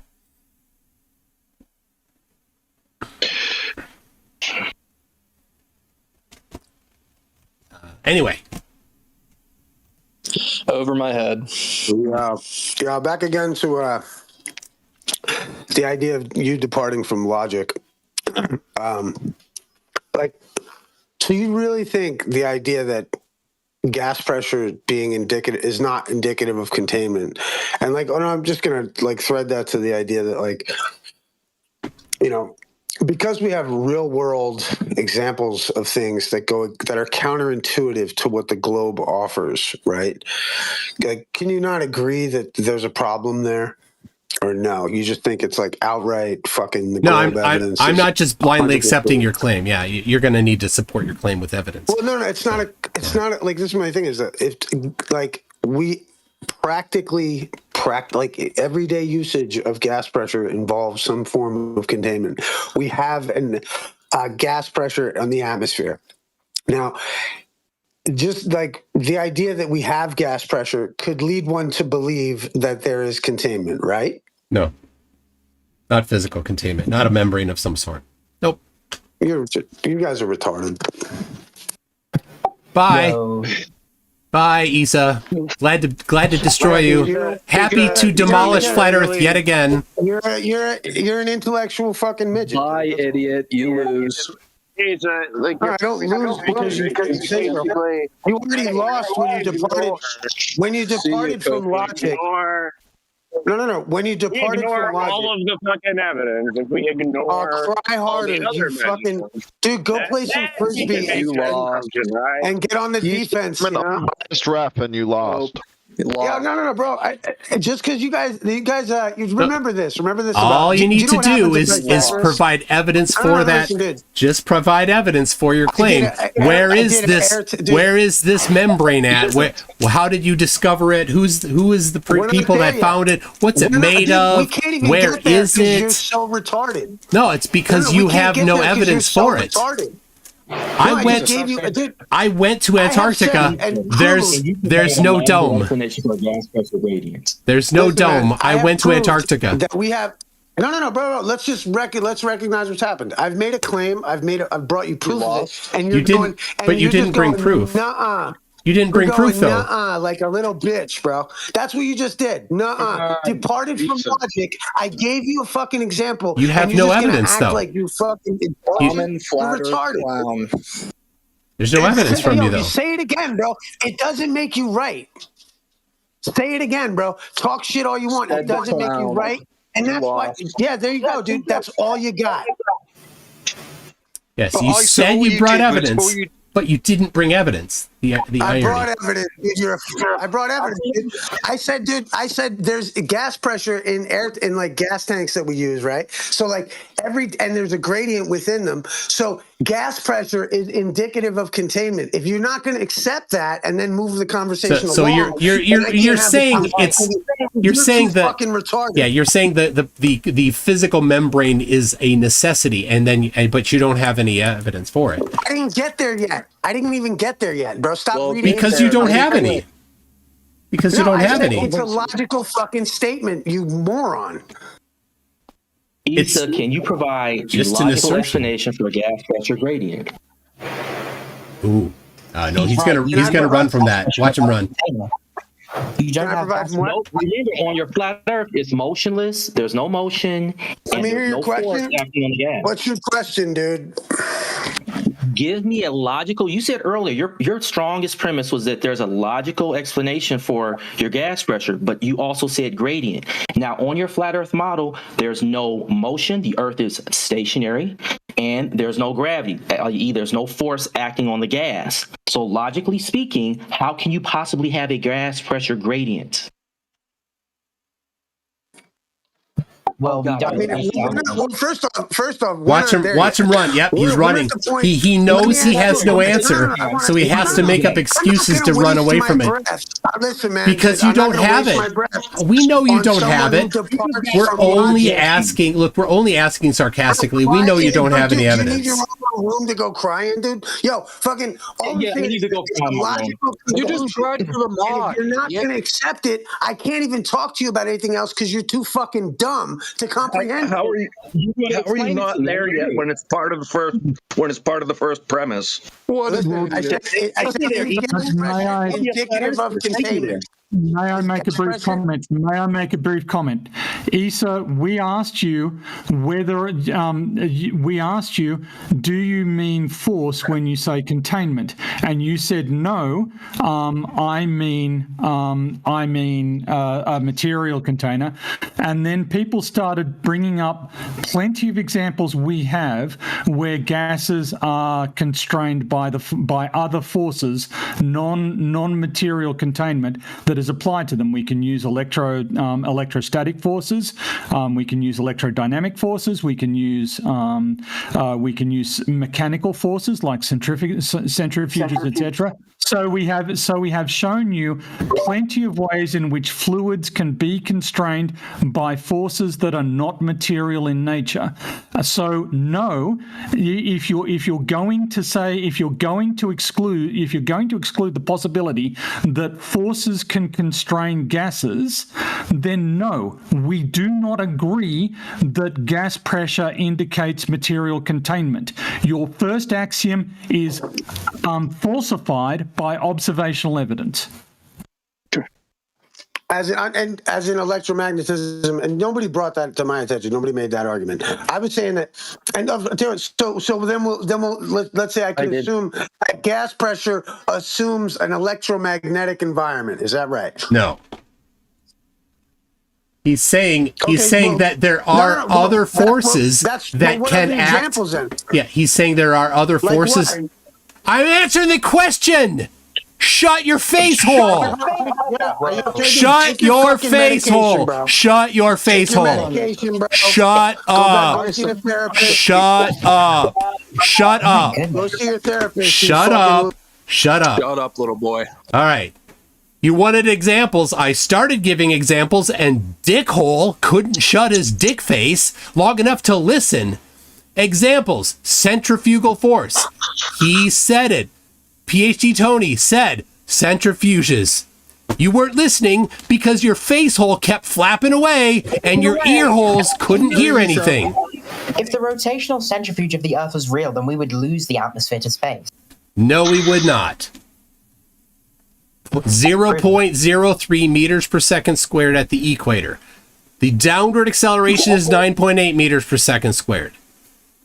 What's your example of that? Like the microcosm of that? Centrifuge. Gas centrifuge. Yeah. May I answer that question? Yeah, go ahead. It'll be over his head. When you go, sorry, Toon. I'll keep this as brief as I can. When you go to the theme park and there's that centrifuge thing that spins around and people stick to the outside of it, and then they take the floor away and they're still stuck to the outside. Engineers, designers, mechanics know how big those forces are and they need to be. We know how big that force is for the rotation of the Earth through 2 pi radians in 86,400 seconds. So you need a container to hold it in, right? No, we don't need a container for it. We have other, and again, the fact that you're interrupting me to talk makes Toon's point. You're not listening to what we're saying. You're just looking for bits you can jump in on. Well, then this isn't a productive discussion. Anyway, back to Toon. Engineers well understand this, and we can quantify and confirm. Yeah, well, I mean, if you can come along with the idea that like gas pressure is indicative of a containment. Yeah, keep going back. You're in a loop. Yeah, because so tell you what. You're in a loop. Stop looping. Your because your centrifugal thing needs an example of a wall and containment to hold it all together in. And then you're saying, once I said that, well, then gas pressure would be indicative of electromagnetism, you guys went, nuh-uh. So all I'm saying, if those two aren't the fucking things, because it obviously ain't the centrifugal one, then fucking, and it obviously, pursuant to you guys, ain't the electromagnetic one, then it seems like there would necessitate containment because gas pressure exists. You fucking morons. No, the logic there does not. Sorry, Toon. Yeah. Come on, Tony. He has nothing. He has a script, and his script says that we have to agree to this point, and then he can't move forward on the script, right? Because he doesn't understand this. He's just parroting somebody else. Yeah, Isa, calm down for a moment. We do not agree that electromagnetic forces and centrifugal forces are the only forces that can constrain until you accept gravitational acceleration as something that acts on gases. We're not going to agree with you. In order for this conversation, this logical sequence of steps that you want to go, and to get us to go with you, you need to concede that gravitational acceleration applies to gas molecules and gas atoms. That assumes gravity. Yes, and I was really hoping that you would bring that up because we use gravity every single day in practical applications to search for minerals underneath the Earth's surface. You don't know that because you haven't studied Earth's gravity field for the past 30 years the way I have. So that's and again, the fact that you're talking over me tells me that you're not interested in listening to what I'm saying. We measure.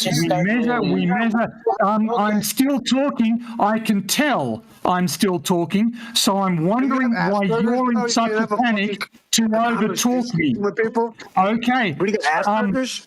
Sound like you like no, I don't have Asperger's, but what I do have is a strenuous objection to being interrupted. And I don't stop talking when I'm interrupted because that provides positive reinforcement for bad behavior. So, and I don't encourage bad behavior. We can measure gravity. We can demonstrate that mass attracts mass. And the fact that you claim the contrary is just based in ignorance. And now I'll hand it back to Toon, and I apologize, Toon, again for talking so much.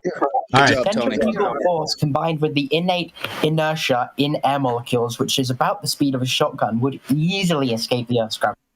All right, so I posted. Actually, I've done the calculations on that, and no, at 500 meters per second, with gravity acting down, an entirely upward going molecule would only make it to 50 kilometers. You sound like you're about to cry.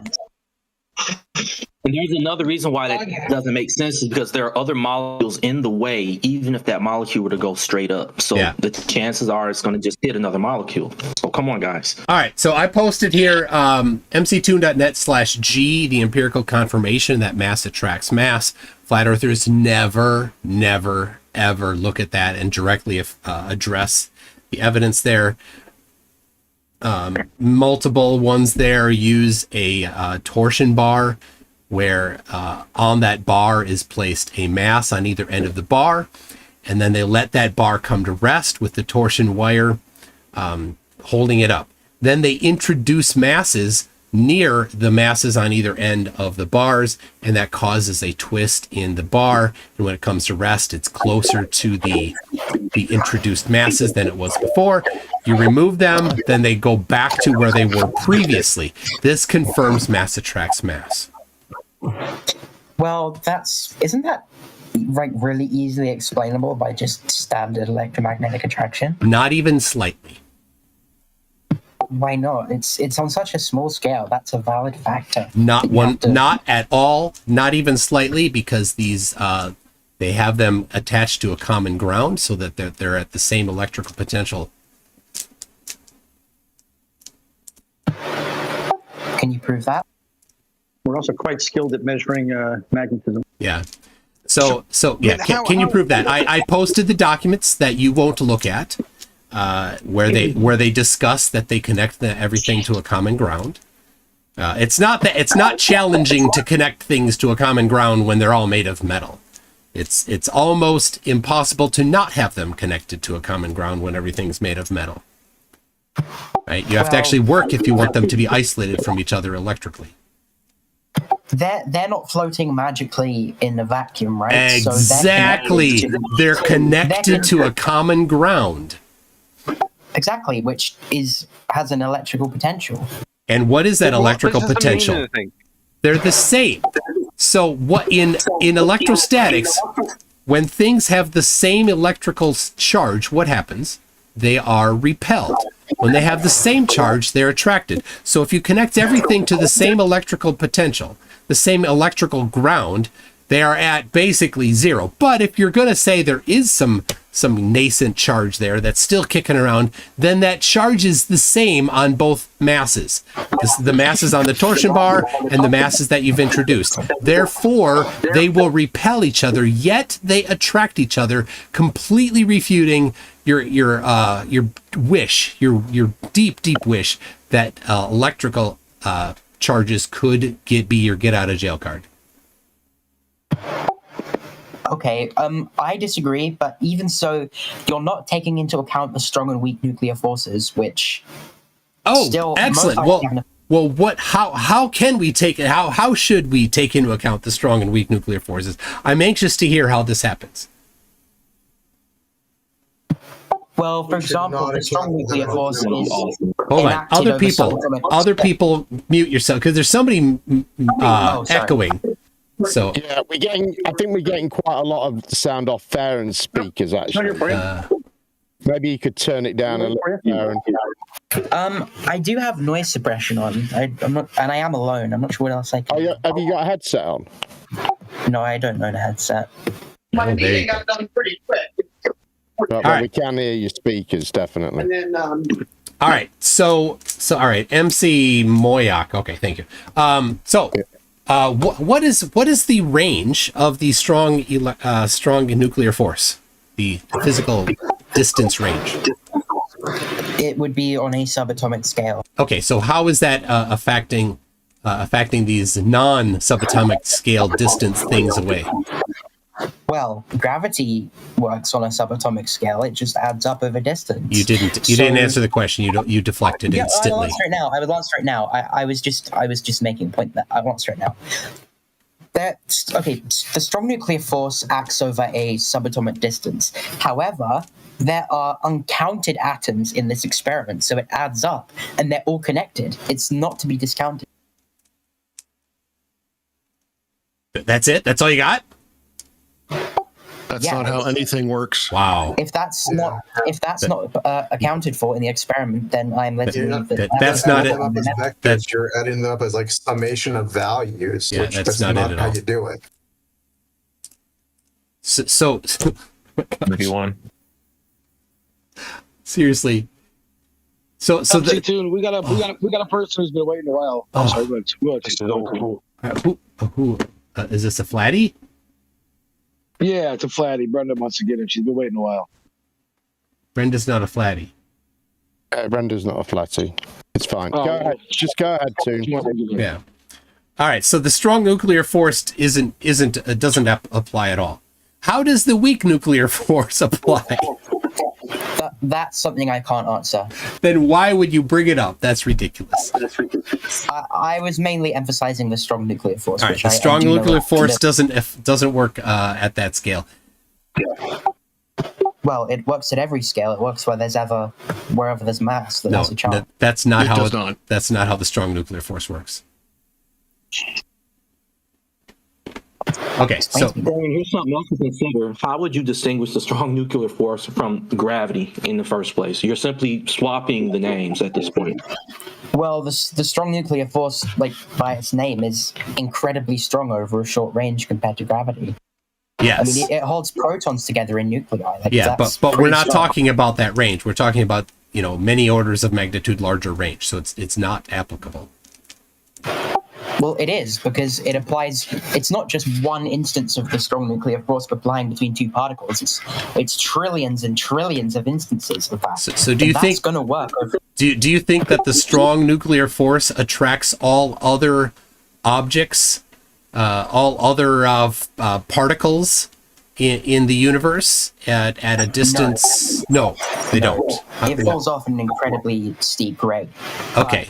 But what I'm saying is it's like a domino effect. One particle attracts the next one, which attracts the next one, and it's not to be discounted. I mean, if we completely discounted the nuclear force in this experiment, like atoms wouldn't even be able to exist. It's incredibly outside of the atom. Force. Outside of the atom, what is the numerical magnitude of the strong nuclear force at, say, an electron distance away in the lower shell, the bottom shell? That's difficult to calculate, but I know for a fact that it's non-zero. And when you multiply that by the uncounted amount of atoms in a space, it becomes non-negligible. So it sounds to me like you're suggesting that every single particle in matter attracts every single other particle in matter using the strong nuclear force. Yes, not by the curvature of space-time, though, which is what I know you're getting at. Okay, so it sounds to me like you're just... Yeah, it sounds like you're just swapping strong nuclear force for mass attracting mass. You've just described mass attracting mass. Yes, but not nearly to the same degree that gravity does. Well, let's see the math on that. That's on you with the positive claim. No, you're the one that made the positive claim about strong nuclear force, not me. I did not. Don't shift that burden on me. This is basic burden shifting. You're making the positive claim that the Earth is round, despite the fact that I can see with my eyes that it's not. But I have something. But you've seen with your eyes that it is. We had a flurf reset here, people.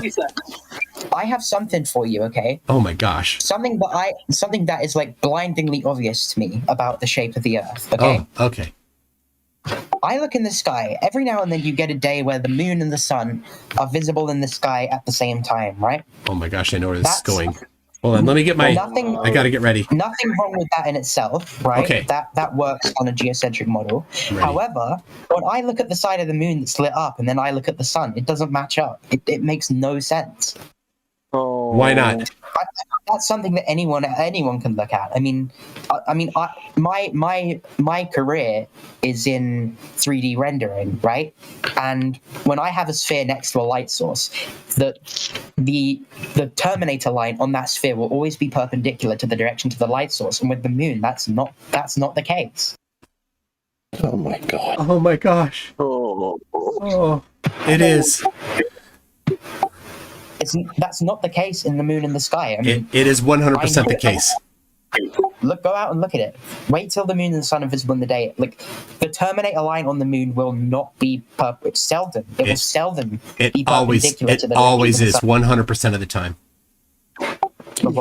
He's referring to field rotation. No, he's not. He's referring to his inability to. Oh my, here's what you do. You get a string. No. Here's what you do. I know what I see. You get a string. Okay.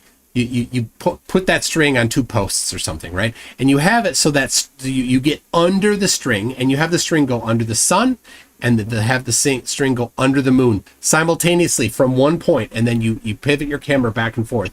That will always point to the sun. So what you're doing is you're taking a picture typically with something that's got some barrel distortion, and then you're saying, "Oh, look." I'm talking about my eyes see that. Oh well, yeah. Unless I'm blind. Yeah, you're probably blind. You're wrong. Well, I know what I see. Like, you're trying to refute something that I just blatantly see in front of me, so that's just never going to work. Yeah, you're probably blind. That's probably it. Nobody thinks that. No. You're on your own. Because what you're saying is not borne out by any evidence. You're just so basically denying reality. No, denying your statement. Someone in the chat agrees with me here. Someone in the chat at least admits that they've seen this, because I know you all know what I'm talking about. Okay. I think you're not considering your like perspective from where you're looking at it from. So I'm gonna back him up because I just saw that today, and what he is referring to is a phenomenon known as field rotation. if you actually create this geometrically, then it will make sense to you. But what you are talking about is something that astronomers have known for a while now, and that is called field rotation. That the angle corresponding to, shall we say, up or the top changes as it moves across the sky. Thank you. Now, me and you, we might disagree as to the cause of that, but I'm glad that someone could at least have an open enough mind to admit that is at least something that can be observed, you know? I have pictures of it today and on Monday. So, yes. But Rob, yeah. Is that the moon's terminator line not correctly pointing at the sun or still correctly pointing at the sun? It is still correctly pointing at the sun. This is an observed effect because of the geometry of the situation. Yeah. Is that if you were outside of the globe, or if you were in space, for example, you would see that the terminator line, the Earth and the sun, because particularly this was first quarter, that would form a 90-degree angle. So damn. I would advise you to look into the phenomenon known as field rotation. And that would be, I think that would enlighten you. Also, Simon Dan, I think, and possibly even Dave McKeegan have done videos on this to demonstrate that this effect is simply a one of perspective. Well, to me, that is it's a big observational reason why I'm led to believe that the globe Earth isn't reality. Because I see that. It's like blindingly obvious. It's like looking at a bottle of water in front of me, you know? I look at a bottle of water with a pencil in it, and the pencil looks broken. Are my senses telling me that water has the ability to break a pencil and then repair it when I take it out again? Well, the atmosphere isn't made of water. It has a trace amount of water. Oh, please. It's a fluid, dude. It's called refraction. My main point, though, is that simply basing everything that we know on just a rough, it looks that way, is, I think, a poor way to actually go about science. Well, solids also cause a refraction, not just correct. Any change in medium from one place to another is going to cause refraction. That's the point. Yes. But just because something looks a certain way doesn't mean it actually is that way, is one point that I'm trying to make you. That's just correct. That's correct. I just don't agree that an onion skin, we're talking relative, the skin of an apple is how thick the atmosphere is supposed to be compared to the size of the globe Earth. I just don't believe it can cause enough distortion to essentially rotate the moon in the sky. That's not what's causing it. Yeah, it's not atmosphere. It's a geometric effect. It's basically you are looking at a something that is moving in an arc across your field of vision. Okay. Well, it is not refraction that is doing it. In my 3D software, I got really curious about this, so I recreated it with the accurate size and distances of the sun and the moon, and then positioned myself in the physical 3D space, and it didn't create that illusion. So that's one of the things that really pushed me. You know? Is it possible that you did it incorrectly? I mean, anything's possible, but I took precautions to make sure I was in the right spot and everything was scaled and positioned correctly. And so with your Blender program, you were able to show images of what the sun and moon would look like from the ground on the Earth. Just pull it up. Let's take a look. It's okay. Did you create all phases or just the half moon? No, I think the issue is that the 3D software isn't replicating on the screen what your eyes see when you're looking at the sky too. There is some difference there.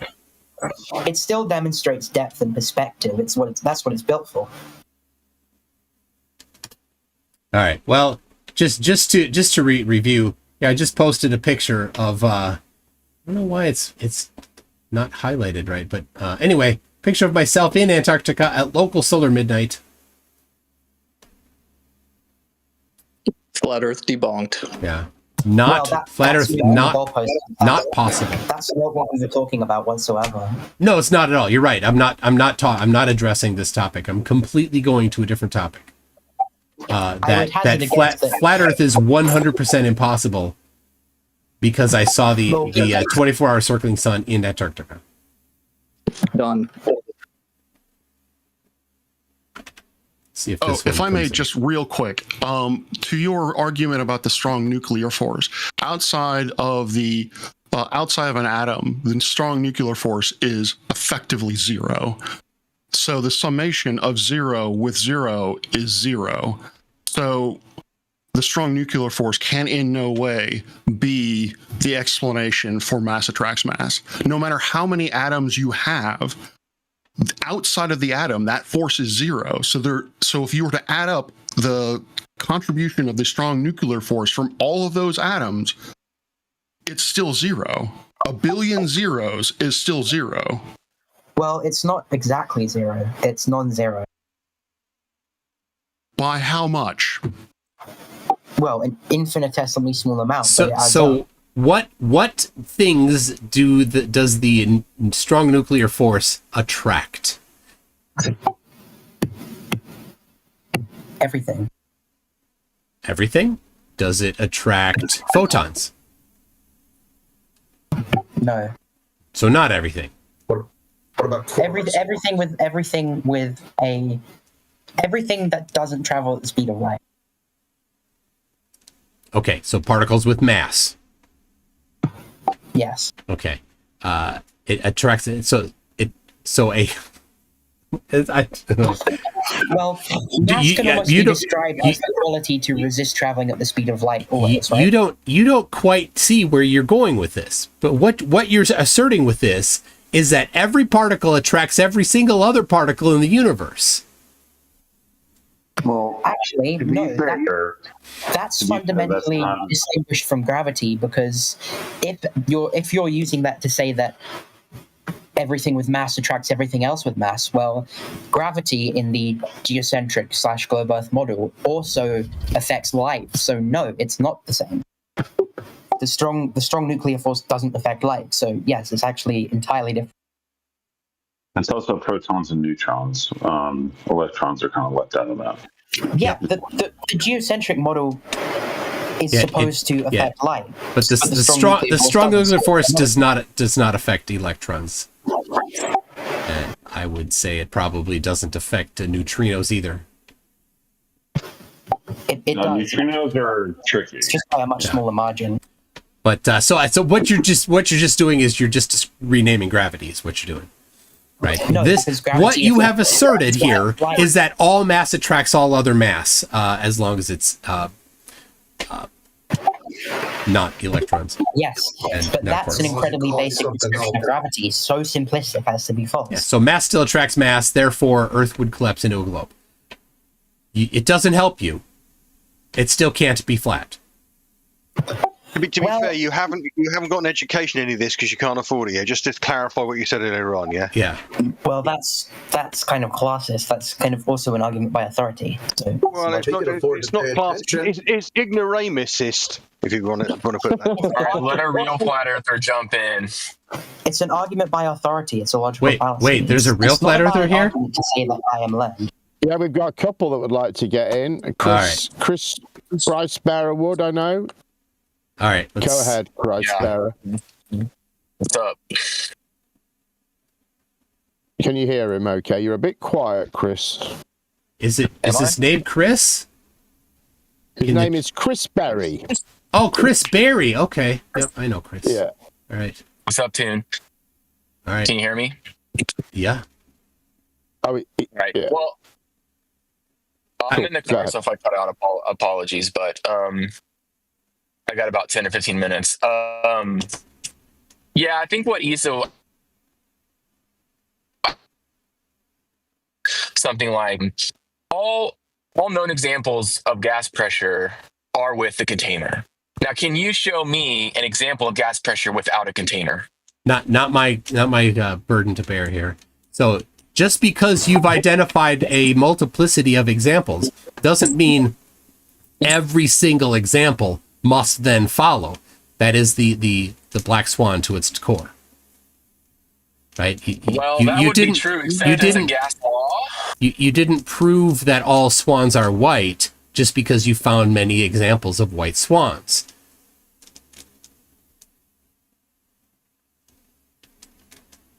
Okay, so what about gas laws?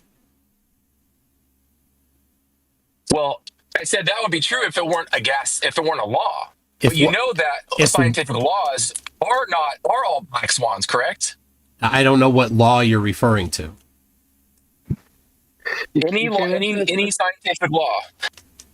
Right, what law are you specifically referring to? Boyle's law. All right, well, let's go ahead. What is Boyle's law? The ideal.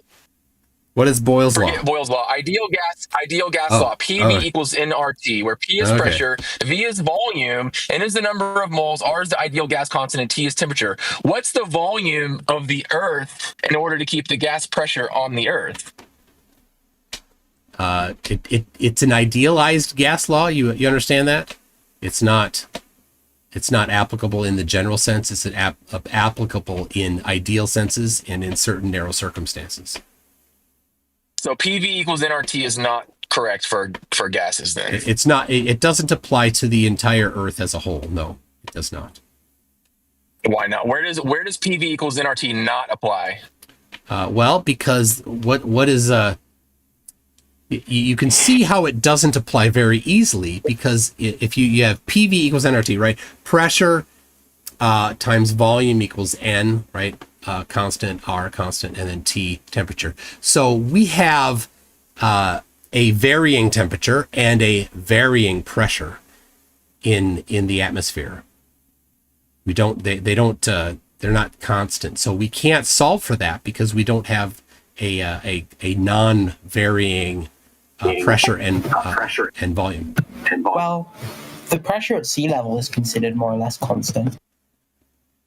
That's not what I'm talking about there. We're talking about the entire Earth system here. So okay, but that doesn't change the fact that the equation is still sound. You just would pick a specific temperature and all those variables at that time. That would be like saying you can't use refraction in the real world because the temperature and all the variables of refraction are also constantly changing. Right? You see how that doesn't work for you on your side? Yeah, it doesn't apply here. So and the ideal gas law doesn't work well. The ideal gas law doesn't apply here. No, it doesn't. So the ideal gas law doesn't work well for your position, for the dome enclosing position, because you, I assume, reject gravity, which we've empirically established. But I assume you reject that, right? So we've got, in your instance here, we've got a fixed volume, right? The volume of flat Earth under the dome that you think exists and have no evidence for. You think that's fixed. So the V in PV equals nRT is fixed, right? Why does the pressure vary? If the volume is the same, why is the pressure varying with elevation? Okay, you're smarter than me, yes, and I can admit that, and that's okay. You're intellectually smarter. I'll say that. Common sense, no. But you do know that there's two sides of the equation, right, Toon? Yeah. And what happens when you have two sides of an equation? You have a side that can change, right, Toon? Yeah. So if the volume stays the same, then either one of the other variables can change, right, Toon? Now, which variable can change, Toon? Well, you tell me. He doesn't know. This is the best clover you guys have. I know. This is the guy. I'm letting you paint yourself in a corner. Go ahead, paint away. Okay, well then I'll explain to you, Mister. I'm smarter than everyone. Temperature can change. So if temperature can change, the volume doesn't have to change. You're right. But what does the temperature do? It changes the pressure. Okay. Does the pressure and the temperature do they match? Do they vary together?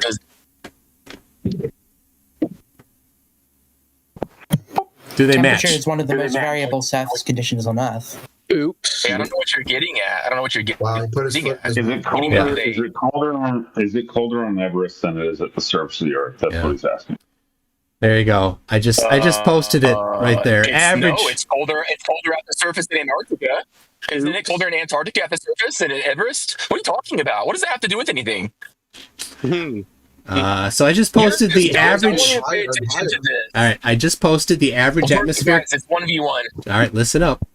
I posted the average atmospheric temperature and pressure in the atmosphere, and you can see on the left side of that photograph diagram there that the temperature varies, and with increasing elevation it goes down. Then it stabilizes. While the temperature is stable, the pressure continues to drop. Then the temperature starts to increase again while the pressure continues to drop. So if you apply PV equals nRT, where in flat Earth the volume does not change, you've got a non-linked temperature and pressure. They're not following, when one goes up, the other would have to go down and vice versa, if those are the only two variables in the equation. But they don't follow that. They don't do what you say it does, and they don't go at the same rate either. Nothing applicable at all there. So it doesn't, PV equals nRT doesn't work for flat Earth. They don't match. They don't vary as they must for flat Earth. Right. So I just want everyone to notice that when I ask for an example of gas not contained, he can't give it, and then he goes on these tirades. Okay, so there we go. That's nice deflection. Nice deflection. No, listen.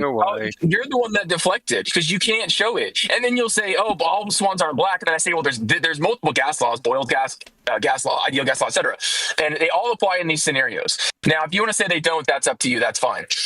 But the point is you can't demonstrate through your science in scientific method. You can't demonstrate a contained gas next to a vacuum, and you cannot show gravity, because I know that's what you're going to use to say what keeps the gas here. You cannot show gravity containing gas next to a vacuum. That's a fact. But I can. You're standing on it. So I can do that. So to be clear, my claim is that there is pressure everywhere, so there's never a perfect vacuum. So 100 kilometers up, there is still a vacuum, right? Or sorry, still pressure. So just a second here. I mean, even mainstream science predicts pretty much perfect vacuums, especially in intergalactic space. So just a second here. I'm gonna grab a screenshot from a video here where there's a balloon that has a barometer on it on this video here. So give me a second, I'll pull it. Okay, but what is that going to tell you? It tells you that there's a pressure differential. That's fine. That's not the claim of flat Earth, that there's no pressure differential. That's my claim though, right? My claim is that there's a pressure differential, and that pressure differential just continues. So there's the first one there. That's near the ground. That's near the ground. So this is showing my claim. My claim is that there is pressure everywhere, and that it just decreases with increasing elevation.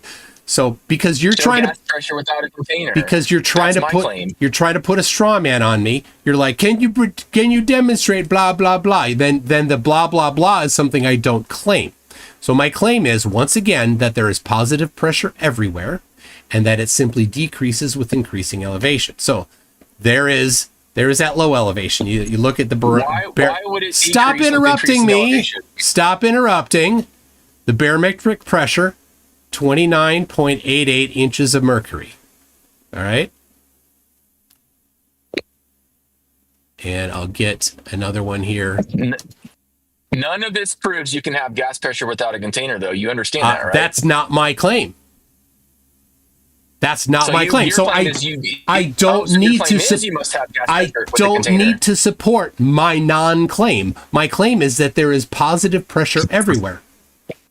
And here we see at elevation, so positive pressure without a container. So here is at 11,000 feet, I think, 117,000 feet, a pressure of 0.17. So this is to the ground. This is a vacuum. If you're going to say, a vacuum is a lower pressure area, because we're not talking about a vacuum being absolute zero. We're saying The vacuum of space is a lower pressure area. So 0.17 inches of mercury is a vacuum compared to 29 inches of mercury at the surface. So there you go. I just demonstrated vacuum without a physical barrier. Down to these, peel them. That's just more numbers on a screen. Like, don't care. this Don't isn't care. valid. Shush. Get out of here. I'm not talking to you. I don't care about incredulity is not evidence. Contained. So you those positive pressures contained. So you've asked me for pressure next to a vacuum, and so I've said, well, vacuum is a lower pressure area, and I show you here at elevation 117,000 feet a vacuum 0.17 inches of mercury, and so then the pressure at ground level I show you at 100 and something 29. feet, 29.88. So I have perfectly shown you exactly the thing that you asked for.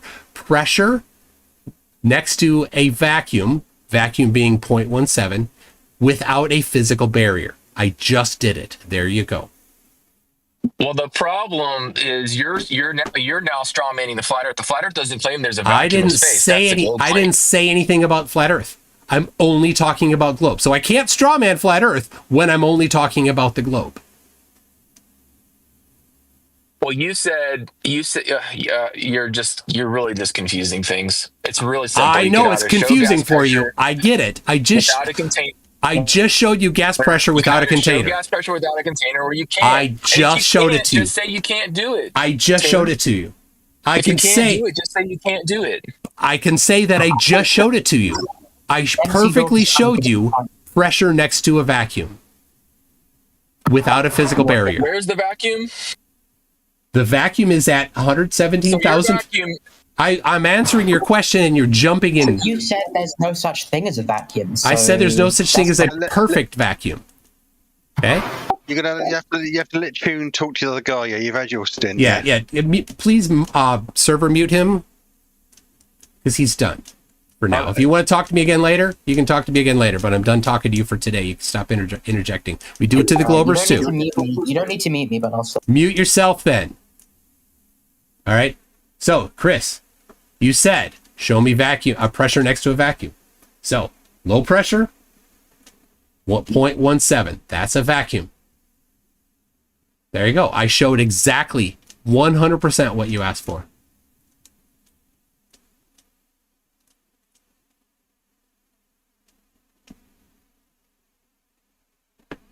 Looks like he's left.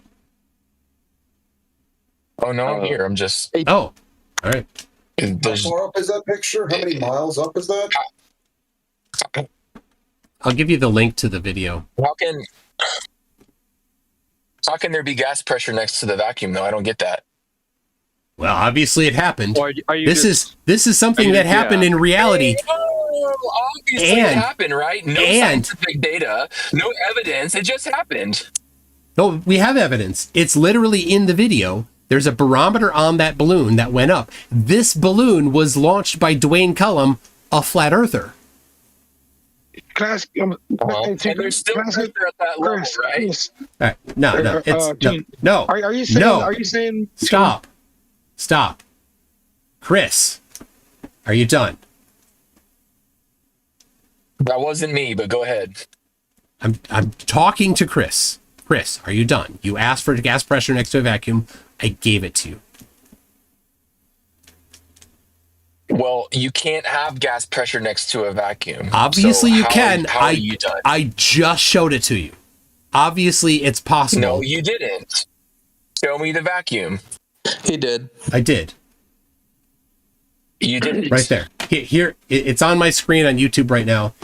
The pressure is 0.17. That's a vacuum.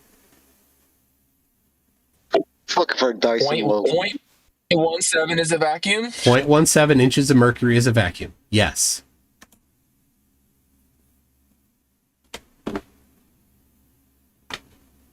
You don't know that? You were unaware that 0.17 inches of mercury is a vacuum compared to 29 inches of mercury? Is this news to you after all these years? You don't know the actual definition of a vacuum? all so these you're years, saying Chris. it's enough to measure gas pressure, though, right, Toon? Yes, but it is a vacuum. So then it's not a vacuum. It No, that's is not a How can you vacuum. measure gas pressure in a vacuum? Oh, so now you can measure gas pressure in a vacuum, huh? Oh my gosh, you don't know what a vacuum is. That's the problem. You don't know the actual definition. It's a sucking force. You don't know the actual definition of vacuum in a scientific usage. That's the definition he learned at OU, baby. Suck, suck, suck. Let's look it up. It's okay to cry now, Chris. Well, what's the vacuum of space compared to the vacuum at 117,000?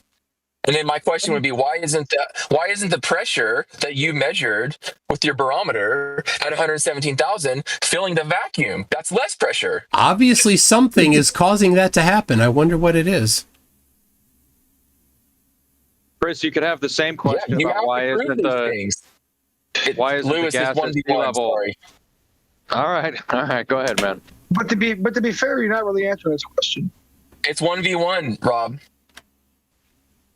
I'm talking on your point, on your behalf, dude. He's not really answering your question.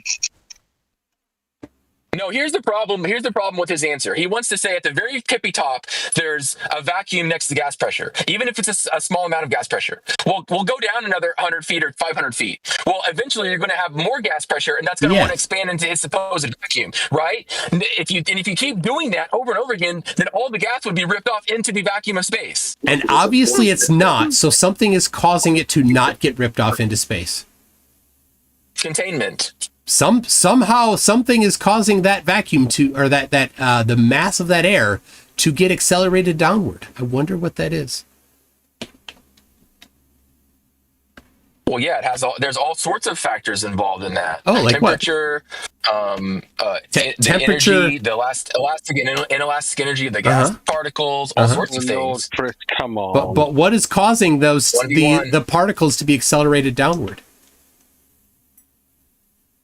Well, they're accelerated in all directions. That's what gas does. But we obviously don't experience purely only in all directions because there is a lower pressure at higher elevation. So something is causing this differential. Somehow. Oh, but you agree it's a homogeneous mix of gas, right? It's not like one layer of oxygen, one layer of... No, it's not. It's not homogeneous. It's somewhat homogeneous, but at higher elevations, sorry, maybe I got the wrong word. Heterogeneous or whatever the word is I'm looking for. It's mixed, right? It's a mixture of gases. So all the mixtures of gases, they're all moving around all over the place. It's different gases. It's not a perfect mixture. Different gases have different... Right. Stop. Damn it.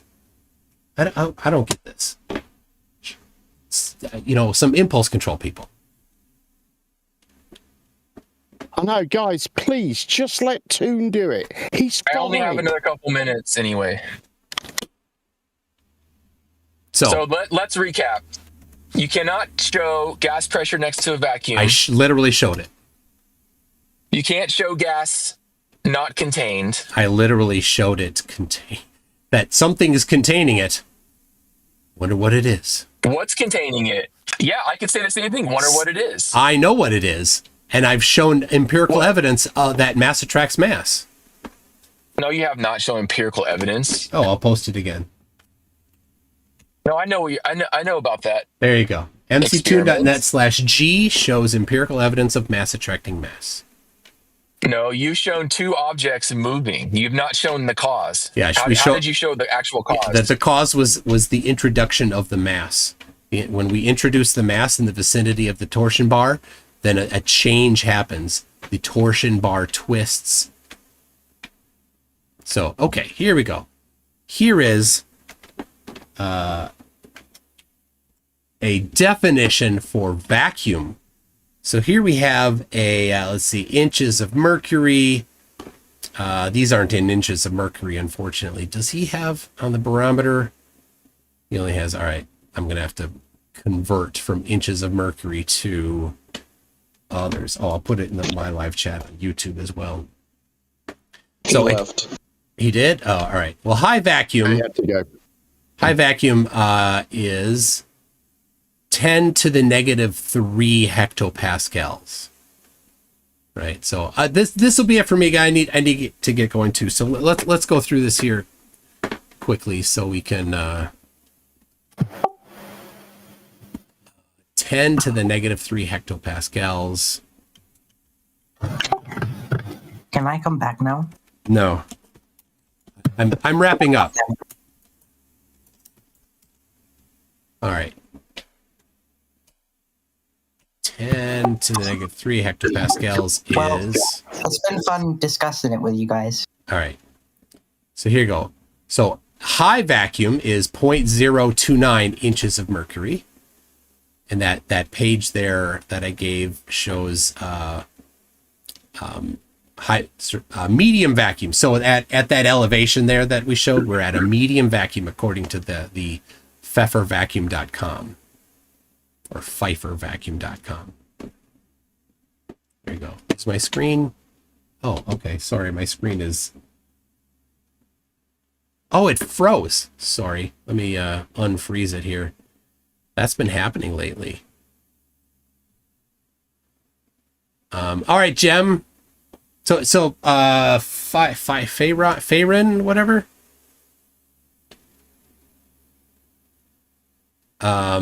Maybe because this was a bit hectic on the Discord server, we can set up something that's not going to have interruptions.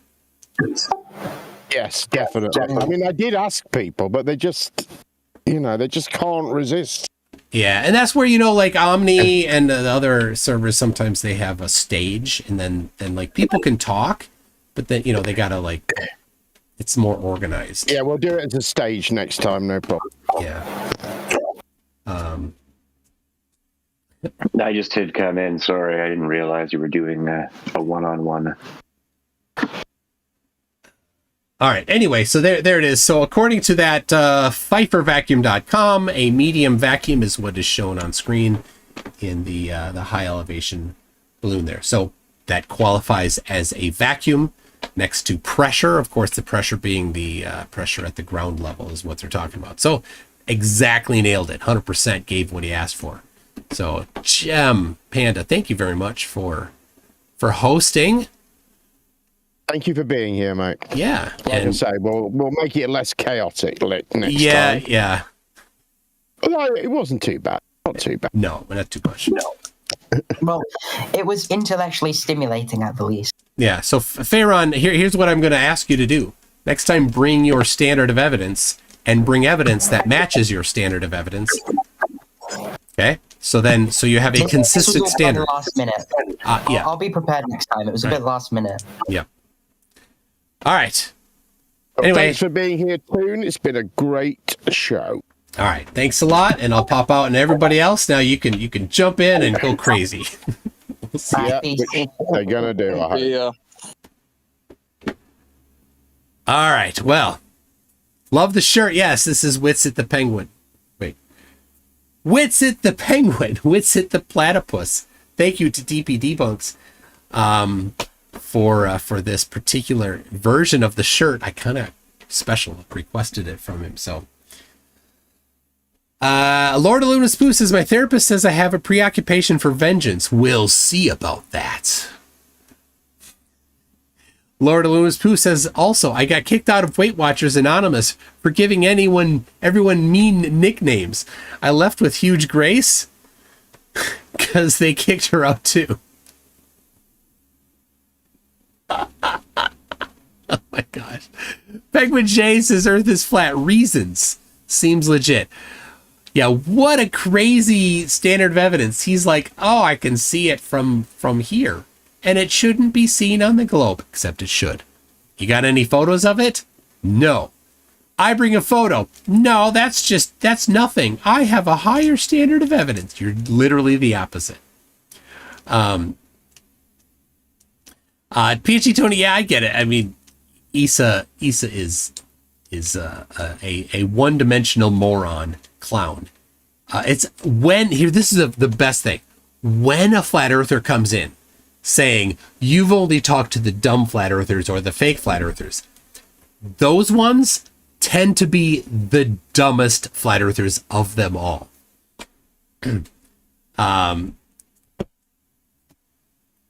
No, I can't even. I'm not even going to read that Nomad Universe. That's no. Siggy Sigwald says the FAQ happened to Tuesday. The FAQ happened to Tuesday? I don't know. Frequently. Oh, what happened to Tuesday? Well, I streamed yesterday and today, and probably tomorrow. I've been doing a little more. I try to get them like at different times, right? So this is 6 p.m. Central, which is about midnight in the UK. Still a little difficult for UK, but I got stuff to do. And then I'll do like a midnight where sometimes I'm still going when people are waking up in the UK. So try to spread it around. So if I do a live stream tomorrow, I'll probably start at 10 p.m. If I do, I'm not sure. Lord Luminous Pooh says the triangle question the flat earthers. The triangle questions the flat earthers Kubiachi Maru. Yeah, so he did get the questions right. So if you don't know, flat earthers have regularly not been able to answer what is a triangle with sides of 1, 1, and 1. Of course, what are the angles, which is 60, is an equilateral triangle. He figured that out. And then what's 5 divided by 0, which is not 0, it's undefined. You can explain that a little better if you have 5 cookies and you have 5 friends and you evenly distribute your cookies amongst those 5 friends. How many cookies does each friend get? 1. Let's say you have 5 cookies and 0 friends. How many cookies does each friend get? There's no friends to get cookies. Undefined is the answer. Sigwald says, Flerfs prove new 1D107s are born every minute, which spells out idiots. This proves idiots are born every minute. In Leet speak. Itori says, Holy Woodensday, it's Tuesday. Woodensday. So yeah, a lot of the time, FDFE and I, we switch back and forth hosting on Wednesdays, but he is currently in on an island in technically Spain. I forgot the name of the island, but it's he's vacationing, a well-earned vacation. Borg Emporia says, you're forgetting about my friends known as me, myself, and I. Terrence Howard would disagree. Of course he would. He can't math. Oh my goodness. Dave D says, flat earthers do measure. Look at SDSE, Ranty, Jaren, etc. Oh, oops. They did sort of measure and then escaped. Good for them. Siggy says, this is quality entertainment, MCToon. Yeah. Edutainment. I like to call it, think of it as edutate. You're getting educated while being entertained. The pressure next to a vacuum thing is always just such a straw man. It always is. They like to, here's the trick. They like to talk about the second law of thermodynamics, but none of them know what the second law of thermodynamics is. Right? Neither of them went for that one today. But when they do talk about it, the simple thing is just ask them, what is the second law of thermodynamics? They don't know. Look it up. Be able to pull it up handy. It is that the total entropy of an isolated system increases. And then you say, well, okay, can you give an example of an isolated system? And there is only one example of an isolated system. The entire universe is an isolated system. It's the only isolated system that exists. Right? Now you can approximate isolated systems, but they're not truly isolated. So when the second law applies only to the entire universe strictly, and it's not about pressure, it's about entropy increasing, which doesn't mean that things will escape and equalize. They like to say it equalizes. Instantly equalize if you have right? If you have a room, and in the room you have a vessel, and in that vessel you have something that's pressure is contained, right? A tank of some sort, and then you open that, and then the pressure escapes and it goes and it equalizes everywhere, they say, but it does not. It does not equalize. The pressure at the bottom of the room is higher than the pressure at the top of the room. That's not equalizing.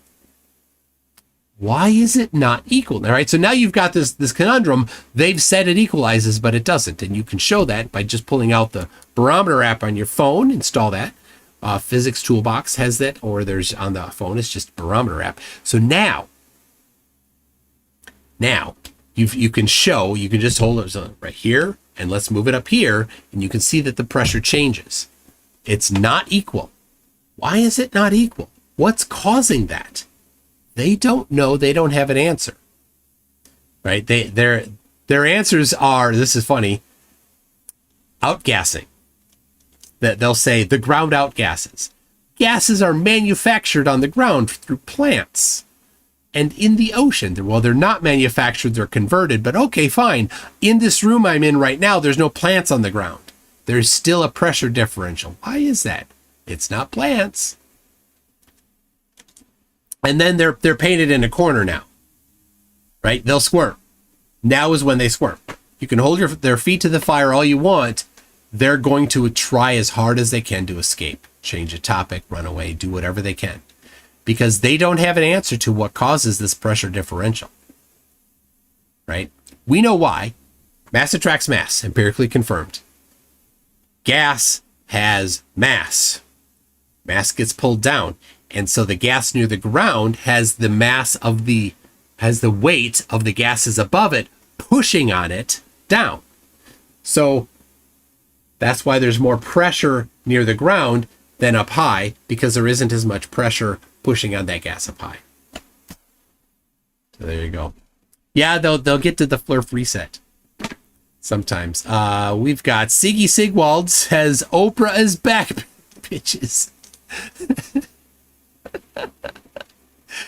Stuart Christmas, Lloyd's good brother, says it's not fair to make fun of Witsit for thinking he could put that sought after gyro compass into a book bag. We all know gyro compasses need a container. That's great. Oh, let me explain while I'm thinking about it. The ultimate frisbee reference. So don't take the bait to go negative. Okay, so so when you are marking, all right, so the guy that has the disc, guy that has the frisbee, right? He's the handler. So he's up there, he's looking around for somebody to throw it to. Handler. Then you've got the mark. That's the guy that's guarding him. And so he's out there, he's got his hands low, he's got them wide, right? And sometimes you'll stand to the side of them or diagonal to them, depending on what you're trying to do. And one way that you can do this is you have a zone defense. So you have one guy right next to him and then some other people kind of in front. So he can't easily throw the disc forward, right? So here he is with the disc, and you've got your one guy, the close mark, right there, sideways. They're trying to go this way, he's sideways. So he's preventing from throwing to somebody over here, okay? Then you've got two more people out here that are preventing from throwing that way. So what they'll do is they'll say, well, I want to get to the guy over here to break out of this area. So they'll fake throwing this way for a loss to the negative, right? And if this guy takes the bait, moves his body this direction, then this guy can quickly go and throw forward for the positive.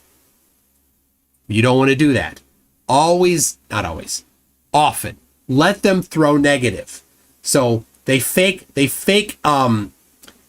negative. Don't take the bait. Let them fake negative, because then when they're going to try to throw forward, well, you're still there blocking them. And then they go back like, okay, well, I will throw it backwards. So they throw it backward for a loss. Okay. Now you reset your marks back here. Now they've lost some ground. That's fine. You let them lose ground, right? And then do it again. Now they throw backward again for a loss if you don't take the bait. Don't guard for the negative. So anyway, that's a basic zone marking for Ultimate Frisbee. So you're welcome. I'm sure you all wanted to know that.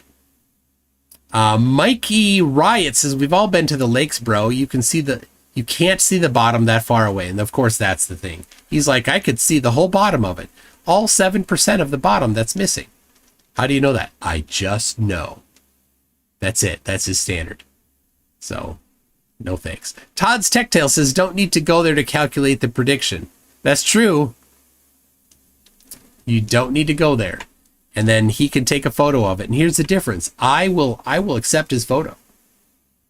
I don't have to deny it because I'm confident. I know what the photo is going to show. It's going to show that the bottom's obstructed, right? Is there some feature or landmark at the bottom 100 feet of that mountain there right? And it's across land, isn't it? I don't know. I don't know this area. Maybe it's across land. So if you got topography between you and it, that's not going to help you. Maybe there's a big valley between. I don't know. Right? It's not a great example. But his claim was all of it should be blocked if the Earth is a globe. But that's not the case. Flatties never can get the math. They never do it right. Addicted to Gaming for $20 says, Toon, have you heard from the lanky Italian recently? Guy named Jaron. I'm starting to worry that he's fallen off the edge. The lanky Italian. Jaron, I think on Friday, is talking with Dave McKeegan another time on the moon landing. So I talked to Jaron briefly a day or two ago. Siggy says a fooey in a coma could argue flat Earth better. Think a guy in a coma could argue flat Earth better. Yeah. Like the ones that have been around a long time, like they know the arguments that they're always going to go to. Right. They tend to have just a short list because they know that most things don't work. Right. So they just try to get the ones that they can wrestle with semantics on. So Evil Producer 1 says Professor Dave has mathematics videos. Yes. And that's true, right? A lot of people are all over the place on whether or not you could learn calculus yourself. I think you could learn calculus yourself.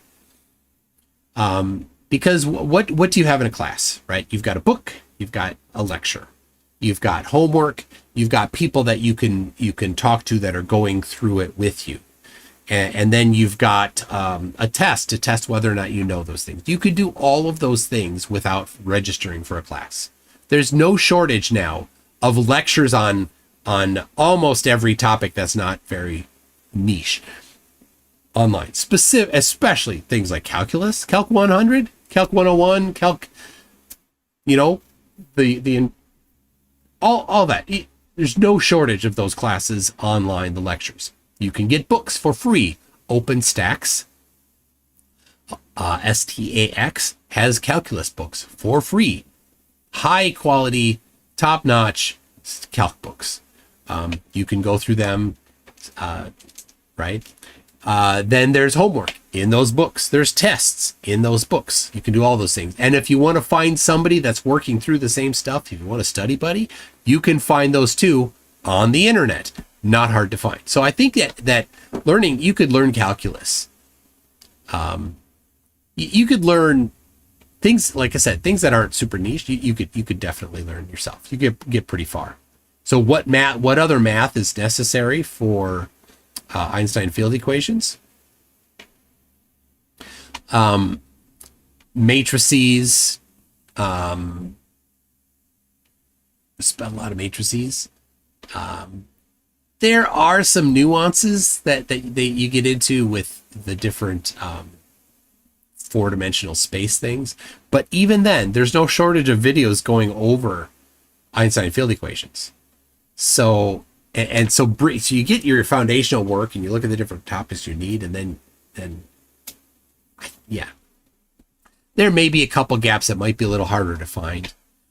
But anyway, this kid was never going to do that. PhD Tony, just reading a book is insufficient. You must do the problems. Of course. Yeah, you gotta put pencil to paper for sure. But these books like OpenStax, it has the problems in the book, and they don't give you the answers in the book. So you need to find the answers, which again, if you were resourceful, you could find the answers as well. So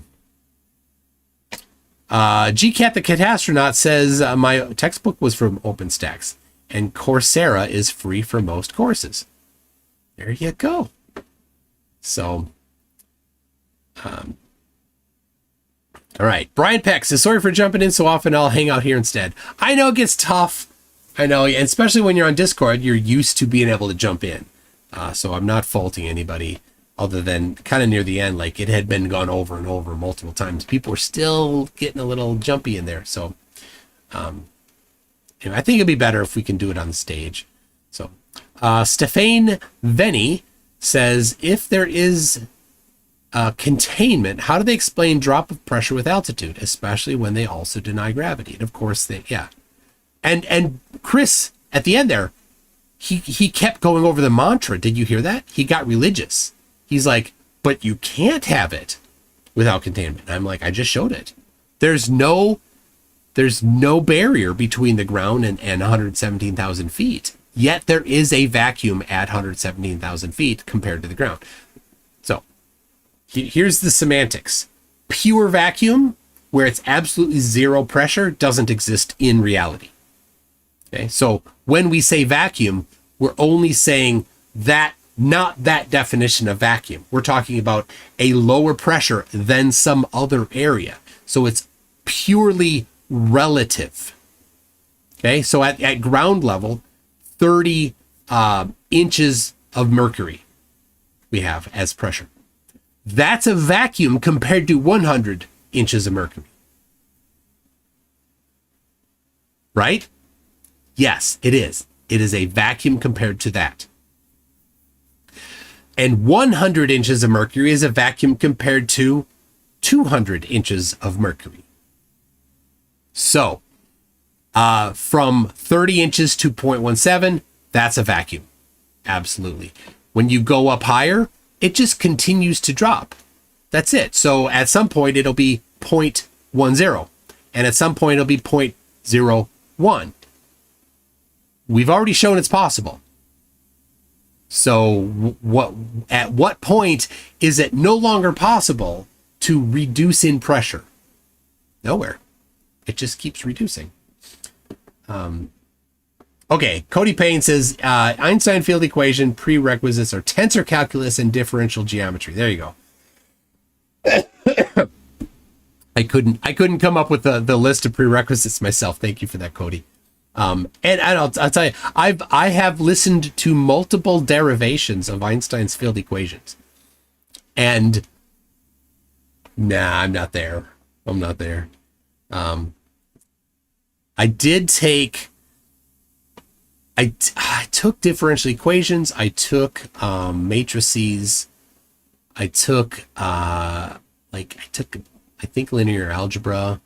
Like, I took engineering math, which kind of merges all them together. They're not distinct courses. So, you know, a lot of that is covered in there, but I don't think I did tensor calculus myself. So, yeah, if I were going to, I don't think I will. I would need to brush up on those for sure. Itoria says, pretty sure the space between his ears are the ill airfield microcosm. Toads in my eyes says, get this guy a freaking bucket of gravity already. Okay, we had in Cocoa Beach, we had a meetup, and there were like, I don't know, 18 of us that were there, maybe a little less. This is I don't need these anymore.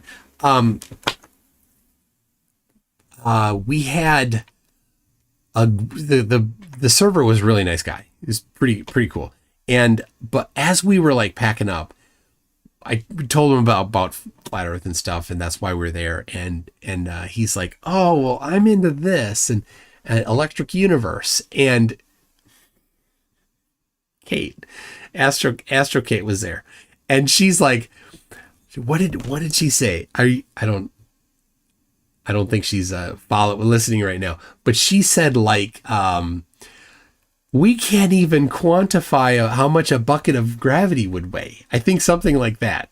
And he's like, oh, yeah, They can't. Oh, there you go. What did you say to him, Astrocate? It was perfect. She was totally playing into him. Now, Globy McGlobeface was there, and he was trolling her, the guy too, right?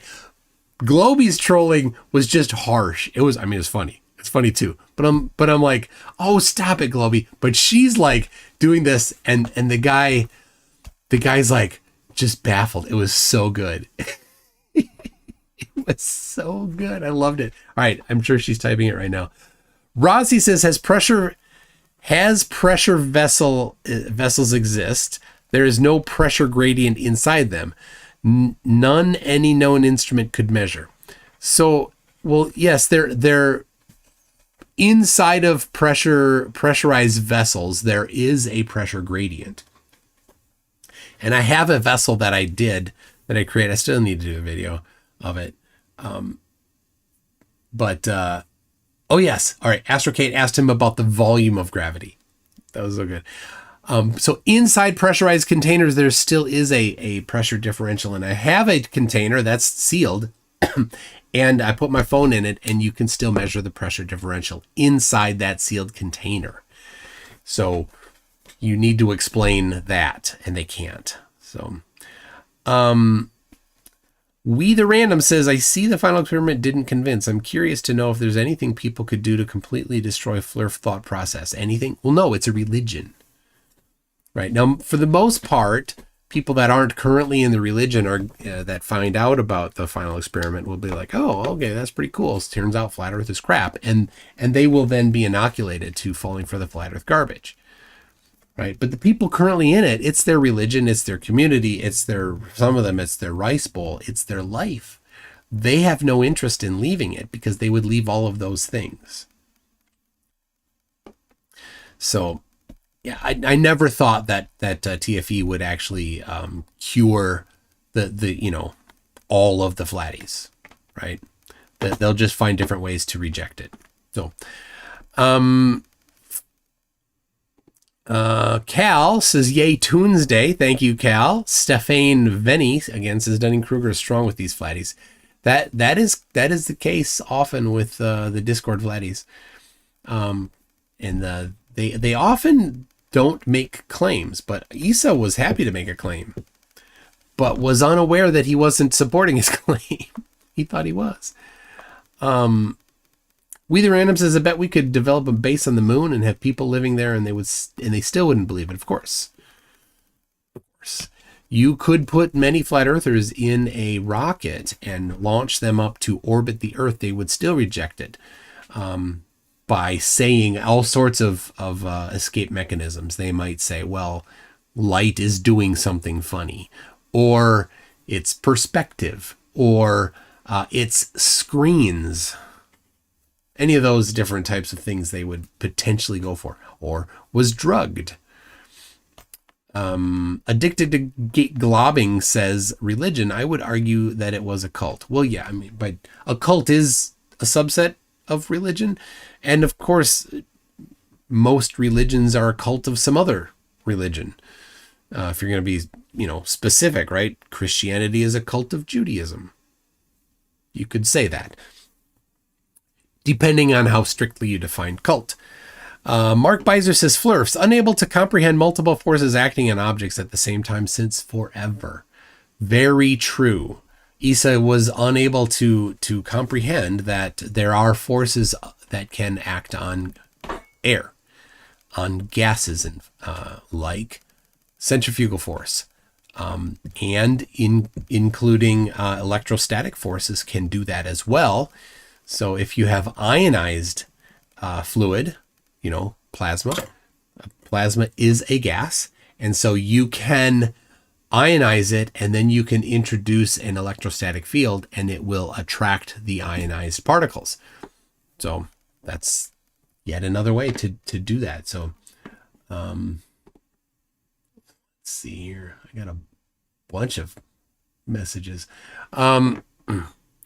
Rossi says, what is the atmospheric pressure in Denver as a percentage of sea level? Where is the container separating the two? And yes, so since Denver is a lower pressure than at the sea, Denver is in a vacuum compared to the edge of the sea.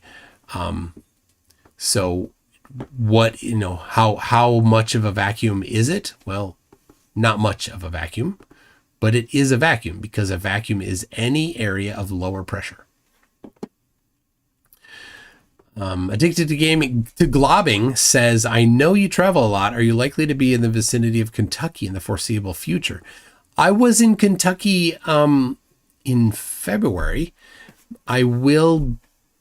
Well, so I wanted to go to DebateCon 5, but James is not doing any topics that I probably will be interested in covering myself. So he says he probably won't do political debates anymore in person. It'd probably just be religious debates. Sounds like that's what it's just going to be. And I don't like debating that really. So anyway, but that's in Tennessee, so not too far from Kentucky, but I don't have any plans to go to Kentucky anytime soon. We probably will go to the Pensacola again in like February, but not that doesn't go through Kentucky. So anyway, but I'm happy to go for a reason to go somewhere, especially if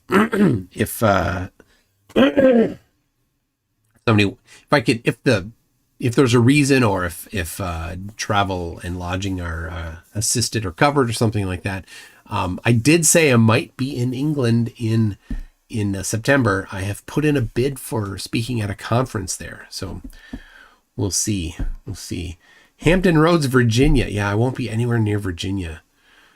GCAT. 78 Mitsu says, way more patience than me. I 3D printed sextant and gave one to my flirt friend. It was marvelous. I try to ask, what is the atmospheric pressure at lunar altitude? Non-zero. Yeah, it is non-zero. It's very low. And depending on what you are doing, you can treat it as a positive value if you're trying to talk about, minuscule interactions between particles. Or if you're just talking about, well, how do we design a spacesuit to protect people? Well, we can have that value be zero and have it work at zero, and when we design it, so that's fine. Sarah Jones says, as I learned, the conspiracies think I'm indoctrinated, and of course, yes, that is a cult thing. One of the first things that a cult will say is that everybody else is lying to you. That's right. So, and everybody else is indoctrinated. Right? Indoctrinated is lying. And so when they say that, right, they mean lying, right? Because if you have, so indoctrination is blindly accepting something without checking it. That's indoctrination, right? For example, if somebody told you that there's a dome and there's no evidence for the dome, then you would have been indoctrinated into thinking there is a dome. Right? Now, if somebody indoctrinated you by saying 2 + 2 = 4 and you just blindly accepted that to be the case, that's not incorrect, right? Here's an example. Here's a really good example.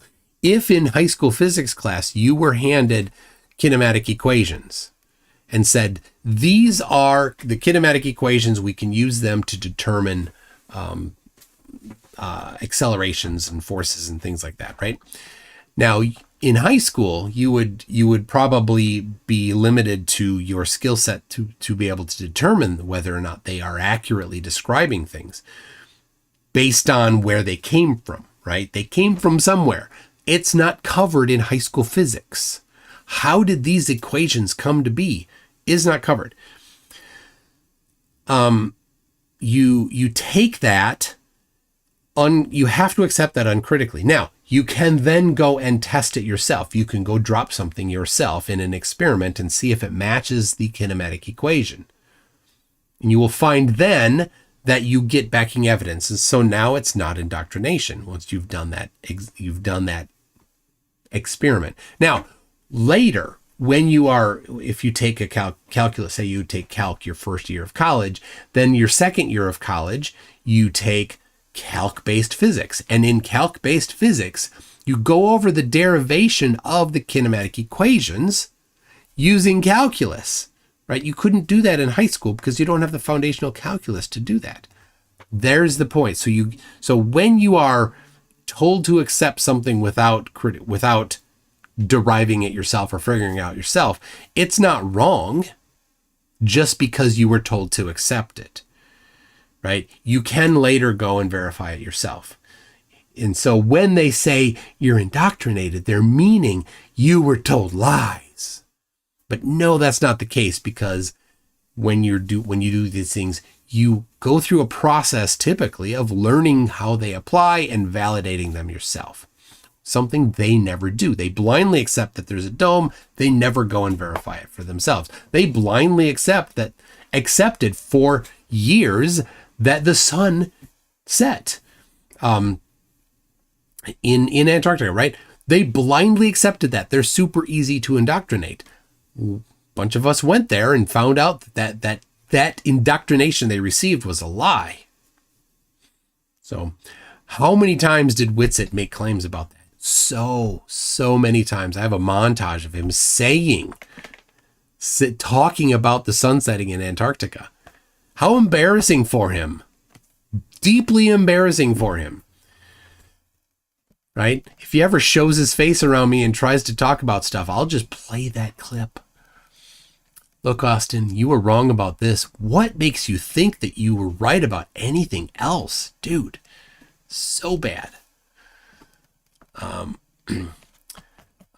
You should road trip over to Door County in a couple weeks and check out the night sky. So dark, so many stars, and starlight casts visible shadows. Oh, that'd be cool. Mikey Smith just went live talking about his CSA lawsuit papers. All right, people, record it. I can't cover it. Tim Davis says, say it like Gladiator. Are you not edutained? I don't know if I can say it like him.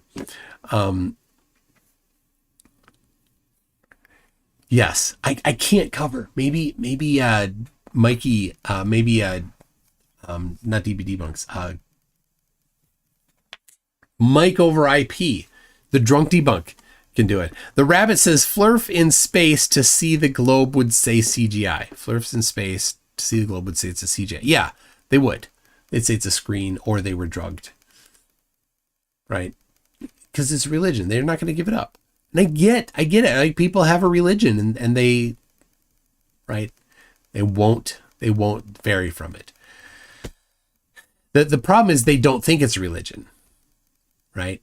If somebody has a religious position, like it's a religious position, and they're at least honest about it being a religious position, then okay, that's one thing, right? But having a religious position about a physical object, that's a whole different thing, because you can go test that.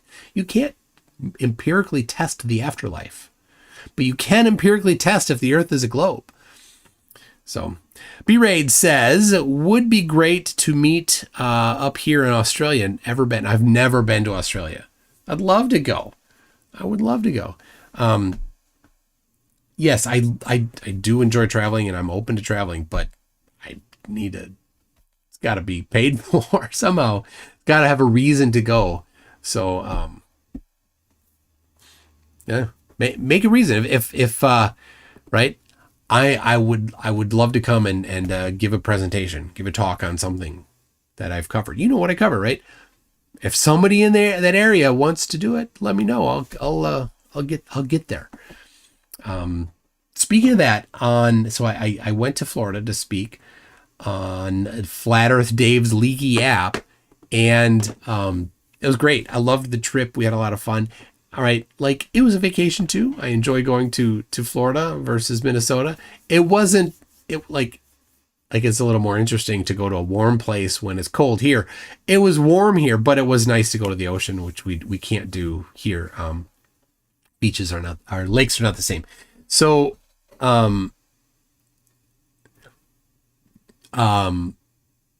so what was I saying? Narwhals. All right, if you're over on the server there, narwhals just popped up. So I did a bid for a local conference doing a presentation similar to the one I did in Florida. So not a long travel, but there's one, it's called Secret Con, just secretcon.com. You can see on there, I'm actually, I don't know why, but I'm the top speaker listed on their webpage. Let me see if it's still there. I'll pull it up here. Earlier today, I went to the website and I was the first one on the top of their speaker list. Like, why am I there? All right. Let me grab it. New incognito tab. There we go.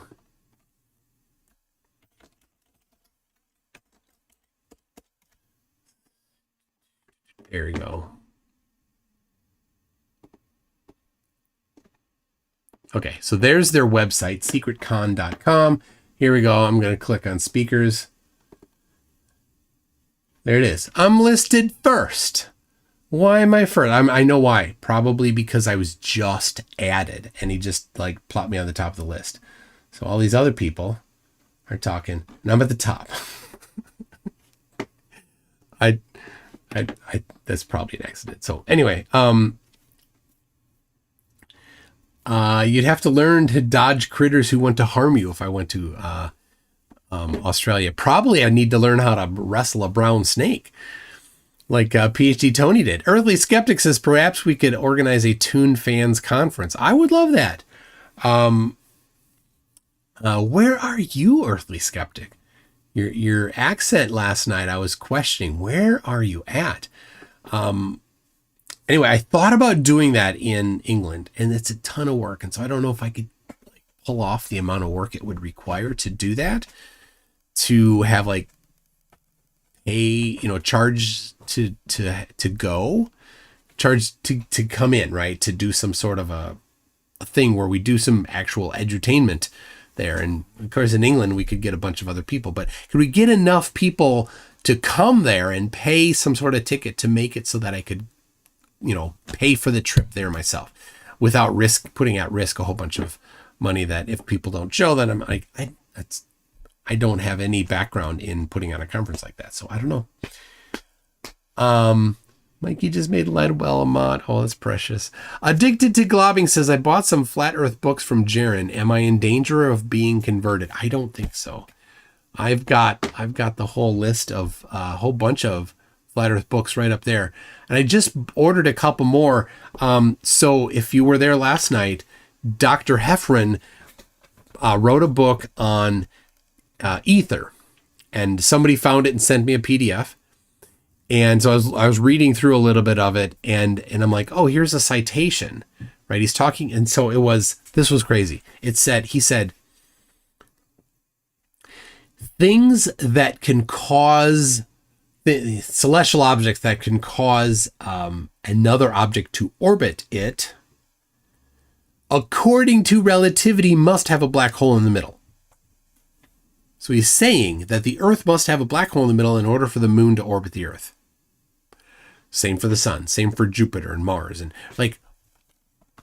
why? Well, of course, Mars or the moon does too, because things orbit the moon. So this was before he was a Flatty. And I'm like, that is really weird. I've never heard that before. And then there's a citation. I'm like, oh, well, what's the citation? I go to that citation. The citation is to a previous book that he wrote on the prime number 17, Ramblings of an Old Man, prime number 17, something like that. I'm like, what the world is that? I couldn't find a PDF, so I ordered it used. It's coming in a week, so I can see what the hell he's talking about. But if you look at that, the book that had the PDF I got, there's a lot of citations. The majority of the citations are to his previous writings.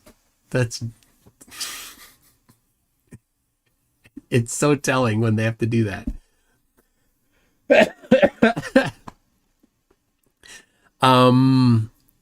Yes, you're not in danger, but I do have. I got this book here. This is the one from Flat Earth Data. So he was maybe going to be on tonight, so I got the one from Flat Earth Data. I had to buy this new though. Anyway, you've seen a lot of them there. No dirt in the middle. So anyway, people, that's what I got. that's what I got for you tonight. I hope you have been edutained. And I hope that since we're talking about Roger Ledwell, that you will appreciate a song about Roger Ledwell. People, thank you very much. We'll see you next time.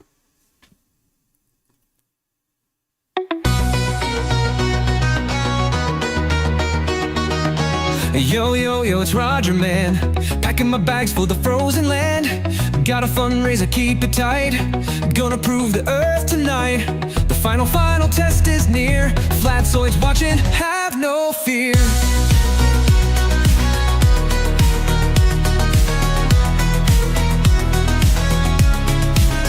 He's heading down. He's on his way. A live stream rolling night and day. Marching straight to the South Pole sign, or straight to the dome, it's all divine.